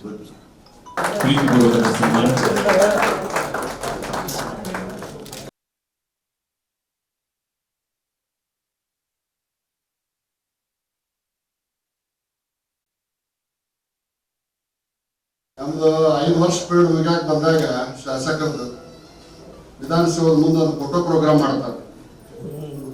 ಮುಖ್ಯಮಂತ್ರಿಗಳು, ವಿರೋಧ ಪಕ್ಷದ ನಾಯಕರು, ಸಭಾಪತಿಗಳು, ಎಲ್ಲಾ ಪಕ್ಷದ ಶಾಸಕರು ಕೂಡ ಫೋಟೋ ತೆಗೆಸ್ತಾರೆ. ಹಂಗೆ ನಿಮ್ಮ ಫೋಟೋನು ಈಗ ಚೆನ್ನಾಗಿ ಬಂದು ತೆಗೆಸ್ಬೇಕಂತ ಅನ್ನಕತ್ತೆ. ಬಂಧುಗಳೇ, ಪ್ರಜಾಪ್ರಭುತ್ವದ ವ್ಯವಸ್ಥೆಯಲ್ಲಿ ಶಾಸಕಾಂಗ, ಕಾರ್ಯಾಂಗ, ನ್ಯಾಯಾಂಗದ ಜೊತೆಗೆ ಪತ್ರಿಕಾ ರಂಗಕ್ಕೂ ಅದರದೇ ಆದಂತ ಒಂದು ಜವಾಬ್ದಾರಿ, ಕರ್ತವ್ಯ ಮತ್ತು ಅವಕಾಶಗಳ ಐತಿ ಅನ್ನುವಂಥದ್ದು ಈಗಾಗಲೇ ಸರ್ವೇ ಸಾಮಾನ್ಯ ಆದಂತ. ಈಗಾಗಲೇ ಎಚ್ ಕೆ ಪಾಟೀಲ್ ಸಾಹೇಬರು ಹಲವಾರು ವಿಷಯಗಳ ಬಗ್ಗೆ ಮಾತನಾಡಿದ್ದಾರೆ. ನಾನು ಸ್ವಲ್ಪ ಲೇಟ್ ಆಗಿ ಬಂದಿದ್ದಕ್ಕೆ ವಿಷಾದವನ್ನು ವ್ಯಕ್ತಪಡಿಸ್ತೇನೆ. ನಾನು ಬಂದ ನಂತರ ಅವ್ರು ಏನೋ ಭಾವನೆಗಳನ್ನ ವ್ಯಕ್ತಪಡಿಸಿದ್ರು, ಅವುಗಳಿಗೆ ನನ್ನ ಅನುಮೋದನೆ ಐತಿ ಅನ್ನುವಂಥ ಭಾವನೆಯನ್ನು ನಾನು ಹೇಳಕ್ಕೆ ಇಚ್ಛಪಡ್ತೇನೆ. ವಿಶೇಷವಾಗಿ ಪತ್ರಿಕಾ ರಂಗ, ಸರ್ಕಾರದ್ದಿರಬಹುದು, ವಿವಿಧ ರಂಗಗಳಲ್ಲಿರ್ತಕ್ಕಂಥ ನ್ಯೂನತೆಗಳನ್ನು ಎತ್ತಿ ತೋರಿಸುವ ಒಂದು ಬೃಹತ್ ಅಸ್ತ್ರ. ಅದನ್ನು ಪ್ರಯೋಗ ಮಾಡಿರಿ. ಅದ್ರ ಬಗ್ಗೆ ನಮ್ದೇನು ಕೆಟ್ಟ ಅಭಿಪ್ರಾಯ ಇರೋದು. ಸರ್ಕಾರ ಇರ್ಬೋದು, ವಿರೋಧ ಪಕ್ಷ ಇರ್ಬೋದು, ಸ್ವಲ್ಪ ತನ್ನ ಜವಾಬ್ದಾರಿಯನ್ನು ಮರೆತು ಬೇರೆ ಕಡೆಗೆ ಹೊರಟಾಗ ಅದು ಸರಿ ದಾರಿಗೆ ತರುವಂತ ಒಂದು ವ್ಯವಸ್ಥೆ ಏನಾದರೂ ಇದ್ರೆ ಅದು ಪತ್ರಿಕಾ ರಂಗದಲ್ಲಿ ಮಾತ್ರ ಇದೆ. ಅದನ್ನು ತಾವು ಜವಾಬ್ದಾರಿಯುತವಾಗಿ ಮಾಡಬೇಕು, ಮಾಡ್ತೀರಿ. ಈಗ ನಡೆದಕ್ಕಿಂತ ಇನ್ನಷ್ಟು ಹೆಚ್ಚು ಗಟ್ಟಿಯಾಗಿ ಮುಂದಿನ ದಿನಗಳಲ್ಲಿ ಆ ಕೆಲಸವನ್ನ ನೀವು ಮಾಡ್ರಿ ಅನ್ನುವಂತ ಅಭಿಪ್ರಾಯವನ್ನು ತಿಳಿಸ್ತಾ, ನನಗೂ ಸ್ವಲ್ಪ ಸಮಯ ಈ ಇಲಾಖೆಯ ಸಚಿವನಾಗಿ ಕೆಲಸ ಮಾಡುವಂತ ಅವಕಾಶ ಒದಗಿತ್ತು. ಆವಾಗ ಕೂಡ ನನಗೆ ಸಹಾಯ ಸಹಕಾರ ಮಾಡಬೇಕು, ಗದಗ ಜಿಲ್ಲಾ ಪತ್ರಕರ್ತರ ಸಂಘಕ್ಕೆ ಆ ಸಹಾಯ ಸಹಕಾರವನ್ನು ನಾನು ಮಾಡಿದ್ದೆ. ಈಗ ಈ ರಾಜ್ಯದ ಹಿರಿಯರು, ಆತ್ಮೀಯರು ಆದಂತ ಎಚ್ ಕೆ ಪಾಟೀಲ್ ಸರ್ಕಾರದಲ್ಲಿ ಕಾನೂನು ಸಚಿವರಾಗಿದ್ದಾರೆ. ನಿಮ್ಗೆ ಇದೊಂದು ಸುವರ್ಣ ಅವಕಾಶ. ನೀವು ಕೇಳೋಕ್ಕಿಂತ ಮೊದಲು ಅವರು ಆಫರ್ ಕೊಟ್ಟರು, 2 ವರ್ಷದೊಳಗೆ ನಮ್ಮಿಂದ ಏನೇನು ಆಗಬೇಕು ಅನ್ನುವಂತ ಒಂದು ಬ್ರಾಡ್ ಲಿಸ್ಟ್ ಮಾಡ್ರಿ, ಹಂತ ಹಂತವಾಗಿ ಅದನ್ನು ಮಾಡಿಕೊಡುವಂತ ವ್ಯವಸ್ಥೆಯನ್ನು ಮಾಡಿಕೊಡ್ತೇನೆ ಅಂತ ಇದ್ದಾರೆ. ನಿಮ್ಮೆಲ್ಲರ ಪರವಾಗಿ ಅವರಿಗೆ ನನ್ನ ಅಭಿನಂದನೆಗಳನ್ನು ಕೂಡ ನಾನು ಒಂದು ಹೇಳ್ಬೇಕೋ ಬಿಡಬೇಕೋ ಗೊತ್ತಿಲ್ಲ. ಕೆಲವು ಮಂದಿ ಚಲೋ ಬರಿಬಹುದು, ಕೆಲವು ಮಂದಿ ಕೆಟ್ಟ ಬರಿಬಹುದು. ಮಾಧ್ಯಮ ರಂಗದಲ್ಲಿ, ವಿಶೇಷವಾಗಿ ಎಲೆಕ್ಟ್ರಾನಿಕ್ ಮಾಧ್ಯಮದಲ್ಲಿ ಸಣ್ಣ ಜನರೇಷನ್ ತಲೆಮಾರು ಬಂದೈತೆ. ನೀವೇನೇನೋ ಪ್ರಶ್ನೆ ಕೇಳ್ತಿರ್ತೀರಿ, ಸ್ವಲ್ಪ ನಿರಸ್ಪರ್ಶಾಗುವಂತ ಪ್ರಶ್ನೆ ಕೇಳಿದಾಗ ಸುಮ್ಮ ಕುಡ್ರಪ್ಪ ಅಂತೇನೆ. ಸುಮ್ಮ ಕುಡ್ರಪ್ಪ ಅಂದವ ಯಾವ ಜಾತಿಯವನು ನನಗೆ ಗೊತ್ತಿರೋದಿಲ್ಲ ರಾಜು. ಅದನ್ನು ಹೋಗಿ ಬೇರೆ ರೂಪಕ್ಕೆ ಹೋಗಿ ಕೊಡುವಂತ ವ್ಯವಸ್ಥೆ ಗದಗ ಜಿಲ್ಲೆಯೊಳಗೆ ನಡೀತು. ಅದು ಆಗ್ಬಾರ್ದು. ಇಷ್ಟು ಮಂದಿ ಅದಿರಪ್ಪ, ನೀವು ಯಾರ್ಯಾರ ಜಾತಿಯವರು ಅಂತ ಏನು ಗೊತ್ತೈತೆ ನನಗೆ. ನಿರಸ್ಪರ್ಶಿಗಳ ಬೆಳೆ ಬೆಳೆಯಿಂದ ಇದಾತ ಸುಮ್ ಕೊಡ್ರ ಅಂತೇನೆ. ಸುಬೇದಾರ ನಾವು ನಡ್ಕೊಂಡು ಕೊಡ್ತಿರ್ತದೆ, ಸುಬೇದಾರ ಅಂತೇಳಿ. ಶಟ್ರ ಸುಮ್ ಕೊಡ್ರಿ ಅಂತ ಬೇರೆದವ್ರಿಗೆ ಅಂದಾಗ ಅದನ್ನ ತಪ್ಪು ಬಳಸಬಾರ್ದು. ಆಮೇಲೆ ಸುದ್ದಿಯ ಭರಾಟೆಯಲ್ಲಿ ನಿಮ್ಮ ಎಲ್ಲೆಯನ್ನು ಮೀರಬಾರ್ದು. ನಮಗೂ ಎಚ್ ಕೆ ಪಾಲ್ರಿಗೆ ಅರ್ಥ ಆಗುವುದಿಲ್ಲ. ನಮ್ಮಲ್ಲೇ ಮೊದಲು, ನಮ್ಮಿಂದ ಎಚ್ಚೆತ್ತುಕೊಂಡ ಸರ್ಕಾರ, ಎಲ್ಲ ಟಿವಿ ಬರ್ತೈತಿ. ಯಾವ ಟಿವಿ ನೋಡಿ ನಾವು ಎಚ್ಚೆತ್ಕೊಂಡಿವಿ ಅನ್ನೋದು ನಮ್ಗೆ ಅರ್ಥ ಆಗುದಿಲ್ಲ. ಯಾವ ಟಿವಿ ನೋಡಿ ಸರ್ಕಾರ ಎಚ್ಚೆತ್ಕೊಳ್ತಾ ಇರೋದೇ ಗೊತ್ತಾಗೋದಲ್ಲ. ಈಗ ಜನರದ್ದು ಹವ್ಯಾಸ ನೆಗೆಟಿವ್ ನ್ಯೂಸ್. ನಿಮಗೂ ಅದು ಯಾವ ನ್ಯೂಸ್ ಕ್ಯಾರಿ ಆಕೈತಿ, ಆ ನ್ಯೂಸ್ ಕ್ಯಾರಿ ಮಾಡೋದು ನಿಮಗೂ ಒಂದು ಅನಿವಾರ್ಯ. ನೀವು ಒಟ್ಟು ಕಡಿಮೆ ಕಳಿಸಿದ್ರು ಮೇಲೆ ನಿಮ್ಮ ಬ್ಯೂರೋ ಚೀಫ್ ಸುವರ್ಣದ ಹಂಗೆ ಕಳಿಸ್ಯಾರ, ಕೂಡ ನೀಟಾಗಿ ಕಳಿಸ್ಯಾರ ಅಂತ ನಿಮ್ಗೆ ಕೇಳ್ತಾರೆ. ಆ ಕಾರಣಕ್ಕೆ ನನ್ನ ಉದ್ದೇಶ ಇಷ್ಟ, ಗದಗ ಜಿಲ್ಲೆ ಸನ್ಮಾನ್ಯ ಎಚ್ ಕೆ ಪಾಟೀಲ್ ಹೇಳ್ದಂಗ ಶಾಂತಿಗೆ ಒಂದು ಹೆಸರಾದ ಜಿಲ್ಲೆ. ನಾವು ಚುನಾವಣೆಯೊಳಗೆ ರಾಜಕಾರಣ ಮಾಡ್ತೇವೆ. ಚುನಾವಣೆ ಮುಗಿದಿಂದ ಅವರು ಸಚಿವರು, ನಾನು ಶಾಸಕ. ನನ್ನ ಕ್ಷೇತ್ರಕ್ಕೆ ಬರ್ತಾರ ಸರ್ಕಾರಿ ಕಾರ್ಯಕ್ರಮಕ್ಕೆ, ಯಾರೋ ಏನೋ ಹೇಳಿದ ಕೂಡ ಅದನ್ನು ಬರೆದು ಬಿಡ್ತೇವೆ. ಸುಬೇದಾರ ಯಾರೋ ಏನೋ ಹೇಳಿದ ಕೂಡ ಅದನ್ನು ಬರೆದು ಬಿಡ್ತೇವೆ. ಅಂದ್ರೆ ಸತ್ಯಾಸತ್ಯತೆ ಇದ್ದಿಲ್ಲ ನೋಡ್ಬೇಕಲ್ಲ. ನಾವೇ ಇರ್ಲಿಕ್ಕೆ ಸುದ್ದಿನ ಸಿಗೋದಿಲ್ಲ. ನೀವು ಸುದ್ದಿ ಮಾಡ್ಲಿಕ್ಕೆ ನಾವು ಪ್ರಚಾರಕ್ಕೆ ಬರೋದಿಲ್ಲ. These are the two faces of a single coin. ಒಂದು ನಾಣ್ಯದ 2 ಮುಖ ಇದ್ದಾಗ ಬಹಳ ಸೌಹಾರ್ದಯುತ ವಾತಾವರಣದಲ್ಲಿ ನಾವು ರಾಜಕಾರಣವನ್ನು ಮಾಡೋಣ. ಚುನಾವಣೆ ಬಂದಾಗ ನಾನು ಹೇಳ್ತೇನೆ, ಎಚ್ ಕೆ ಪಾಟೀಲ್ ಅವ್ರು ಹೇಳ್ತಾರೆ. ನಾವೇನು ಗೌರವ ಪಡೆಯೋರಲ್ಲ. ಒಂದು ತತ್ವ ಸಿದ್ಧಾಂತ ಕತ್ಕೊಂಡು ಅವರು ಒಂದು ಪಾರ್ಟಿಯಾಗ ಅದಾರ, ಇನ್ನೊಂದು ತತ್ವ ಸಿದ್ಧಾಂತ ಕಟ್ಕೊಂಡು ನಾವೊಂದು ಪಾರ್ಟಿಯಾಗ ಅದೇವಿ. ಚುನಾವಣೆ ಬಂದಾಗ ರಾಜಕಾರಣ ಮಾಡ್ತೇವೆ. ಚುನಾವಣೆ ಮುಗಿದಿಂದ ನಮ್ಮ ಸರ್ಕಾರ ಇದ್ದಾಗ ಅವ್ರು ಏನಾರ ಕೆಲಸ ಹೇಳ್ತಾರೆ, ಅವ್ರ ಸರ್ಕಾರ ಇದ್ದಾಗ ನಾವು ಕೆಲಸ ಹೇಳ್ತೇವೆ. ದಯವಿಟ್ಟು ಯಾರು ತಪ್ಪು ಗ್ರಹಿಸಬಾರದು ಅನ್ನುವಂತ ಮಾತನ್ನ ಈ ಸಂದರ್ಭದಲ್ಲಿ ಹೇಳಿ, ಏನು ಈ ಪತ್ರಕರ್ತರು ಎಲ್ಲರೂ ಈಗ ಒಂದೇ ವೇದಿಕೆಯಲ್ಲಿ ಕೂತಿರಲ್ಲ, ಇರ್ಬೋದು ಭಿನ್ನಾಭಿಪ್ರಾಯಗಳು ಅನ್ನೋದಿಲ್ಲ. ನಾನು ಅಭಿಪ್ರಾಯ ಭೇದ ಅಂತೇಳಿ ಆ ಅಭಿಪ್ರಾಯ ಭೇದಗಳನ್ನ ಸಾಧ್ಯ ಆದಷ್ಟು ಮರೆತುಕೊಂಡು ರಾಜು ಹೆಬ್ಬಳ್ಳಿ ಅವರು ಈ ಸಂಘವನ್ನ ಇನ್ನಷ್ಟು ಮುಂದೆ ತಗೊಂಡು ಹೋಗಲಿ. ಒಬ್ಬ ಶಾಸಕನಾಗಿ ಏನು ಸಹಾಯ ಸಹಕಾರವನ್ನು ಮಾಡಬೇಕಾಗೈತೆ ನಿಮ್ಮ ಸಂಘಕ್ಕೆ, ಅದನ್ನ ಮಾಡಲಿಕ್ಕೆ ನಾನು ಸದಾ ಸಿದ್ಧತೆ ಮಾತನ್ನು ಹೇಳ್ತಾ, ನಾವು ನೀವು ಒಟ್ಟಾರೆಯಾಗಿ ಕೂಡಿಕೊಂಡು ಒಂದು ಸದೃಢ ಪ್ರಜಾಪ್ರಭುತ್ವದ ವ್ಯವಸ್ಥೆ ನಿರ್ಮಾಣ ಮಾಡಲಿಕ್ಕೆ ಪ್ರಯತ್ನವನ್ನು ಮಾಡೋಣ ಅಂತ ಶುಭ ಹಾರೈಸಿ ಮತ್ತೊಮ್ಮೆ ನಿಮ್ಮೆಲ್ಲರಿಗೆ ವಂದಿಸಿ ನನ್ನ 2 ಮಾತುಗಳನ್ನು ಮುಗಿಸ್ತೇನೆ. ಜೈ ಹಿಂದ್. ಈಗಾಗಲೇ ಬಹುಶಃ ಎಲ್ಲರೂ ಹೇಳಿದ ಸಂಗತಿ ಇತಿಹಾಸ ಏನಂತಾರ, ಈ ನಮ್ಮ ಭವನ ಎಚ್ ಕೆ ಪಾಟೀಲ್ ಸಾಹೇಬರ ಮುಂದಾಳತ್ವದಲ್ಲಿ ರಾಜ್ಯದಲ್ಲಿಯೇ ಮೊದಲ ಮಾದರಿ ಪತ್ರಿಕಾ ಭವನ ರೂಪುಗೊಂಡಿದ್ದರು ಗದಗ ಜಿಲ್ಲೆಯಲ್ಲಿ. ಇದನ್ನ ನಮ್ಮನ್ನು ನೋಡಿ ಕೋಲಾರ ಜಿಲ್ಲೆ ಬಂದಿದ್ರು ಸಾಹೇಬ್ರು, ಇಲ್ಲೇ ಕೋಲಾರ ಜಿಲ್ಲೆ ಬಂದಿದ್ರು, ಹಾವೇರಿಯವರು ಬಂದಿದ್ರು, ಕೊಪ್ಪಳದವರು ಬಂದಿದ್ರು. ಅಂತ ಮಾದರಿಯನ್ನ ಈ ನಾವು ಪತ್ರಿಕಾ ಭವನವನ್ನ ಸನ್ಮಾನ್ಯ ಎಚ್ ಕೆ ಪಾಟೀಲ್ ಸಾಹೇಬರ ನೇತೃತ್ವದಲ್ಲಿ ಆಗೈತಿ. ಇಲ್ಲಿದ್ದಂತ ಸೌಲಭ್ಯಗಳು ಒಂಥರ ಇದು ಕಟ್ಟಿಗೆ ಚೇರ್ ಎಲ್ಲ ನೋಡಿದಿರ, ಪತ್ರಕರ್ತರು ನೋಡಿದ್ದೀರಿ. ಈ ಮಿನಿ ಸೆಷನ್ ಟೈಪ್ ನಮ್ದು ಇಲ್ಲಿ ಪತ್ರಿಕಾಗೋಷ್ಠಿ ಆಗುತ್ತಾ. ಈ ಎಲ್ಲ ಇದಕ್ಕೆ ಸಾಕ್ಷಿ ಆಗಿದ್ದು ಎಚ್ ಕೆ ಪಾಟೀಲ್ ಸಾಹೇಬರು. ಈ ಒಂದು ಸಮಾರಂಭದಲ್ಲಿ ನಾವು ಹಿರಿಯ ಪತ್ರಕರ್ತರನ್ನ ಒಗ್ಗೂಡಿಸಿ ಅವರಿಗೆ ನಮ್ಮ ತವರು ಮನೆಯ ಒಂದು ಸನ್ಮಾನವನ್ನ ಗೌರವವನ್ನ ನೀಡಿ ಅವರಿಗೆ ಒಂದು ಗೌರವ ನೀಡುವ ಉದ್ದೇಶದಿಂದ ಮಾತ್ರ ನಾವಿಲ್ಲಿ ಹಿರಿಯ ಪತ್ರಕರ್ತರನ್ನ ಒಗ್ಗೂಡಿಸಿ ಸಂಘಟನೆಯನ್ನ ಜಿಲ್ಲೆಯಲ್ಲಿ ಮತ್ತಷ್ಟು ಪತ್ರಕರ್ತರ ಹಿತ ಕಾಯುವ ಉದ್ದೇಶದಿಂದ ಒಂದು ಯೋಜನೆ ರೂಪಿಸ್ತೀವಿ. ಅದಕ್ಕೆ ಎಚ್ ಕೆ ಪಾಟೀಲ್ ಸಾಹೇಬ್ರದ್ದು, ಸಿ ಸಿ ಪಾಟೀಲ್ ಸಾಹೇಬ್ರದ್ದು, ಸಂತೋಷ್ ಸರ್ದು ಸಹಕಾರಿಯಲ್ಲಿ ಅಂತ ಕೋರ್ತಾ ಒಂದ್ ಮನವಿ ಏನಂತ, ಪತ್ರಿಕಾ ವಿತರಕರು ಕೂಡ ನಮ್ಗ ಬೆನ್ನೆಲುಬು. ಅವರಿಗೆ ಪ್ರತಿ ವರ್ಷ ಒಂದೋದ ಇಬ್ಬರು ಆಯ್ಕೆ ಮಾಡಿ ನಿವೇಶನ ಆಗಲಿ ಮತ್ತು ಅವ್ರಿಗೆ ಮನೆಗಳನ್ನ ಕೊಡುವಂತ ಬಹಳಷ್ಟು ಬೇಡಿಕೆ ಐತಿ. ಆ ಬೇಡಿಕೆಗೂ ಕೂಡ ನಮ್ಮ ಜಿಲ್ಲೆಯ ಎಲ್ಲ ಶಾಸಕರು ತಮ್ಮ ತಮ್ಮ ಕ್ಷೇತ್ರದಲ್ಲಿ ಜಿಲ್ಲೆಯ ಎಲ್ಲ ಪತ್ರಿಕಾ ವಿತರಕರಿಗೂ ಕೂಡ ಸೌಲಭ್ಯ ಕೊಡಬೇಕು. ಆ ನಿಟ್ಟಿನೊಳಗ ನಾವೆಲ್ಲ ಇದ್ದೀವಿ. ಜೊತೆಗೆ ಈಗಾಗಲೇ ಸಾಹೇಬ್ ಹೇಳಿದಂಗ ನಾವು ಚುನಾವಣೆ ಮಾತ್ರ ಮಾಡಿದ್ದು, ಚುನಾವಣೆ ನಂತರ ನಾವೆಲ್ಲರೂ ಕಾಣಿಪದ ಗುಂಪು ನಾವೆಲ್ಲರೂ ಒಂದಾಗಿ ಸಂಘಟನೆಯನ್ನ ಇನ್ನಷ್ಟು ಬಲಗೊಳಿಸ್ತೀವಿ.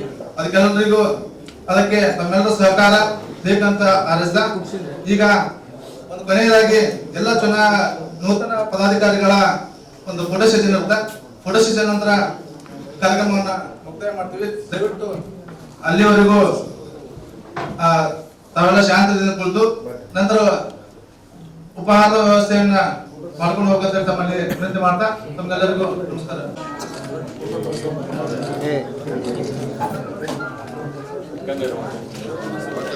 ಕಂಗಾರ ಮಾಡಿ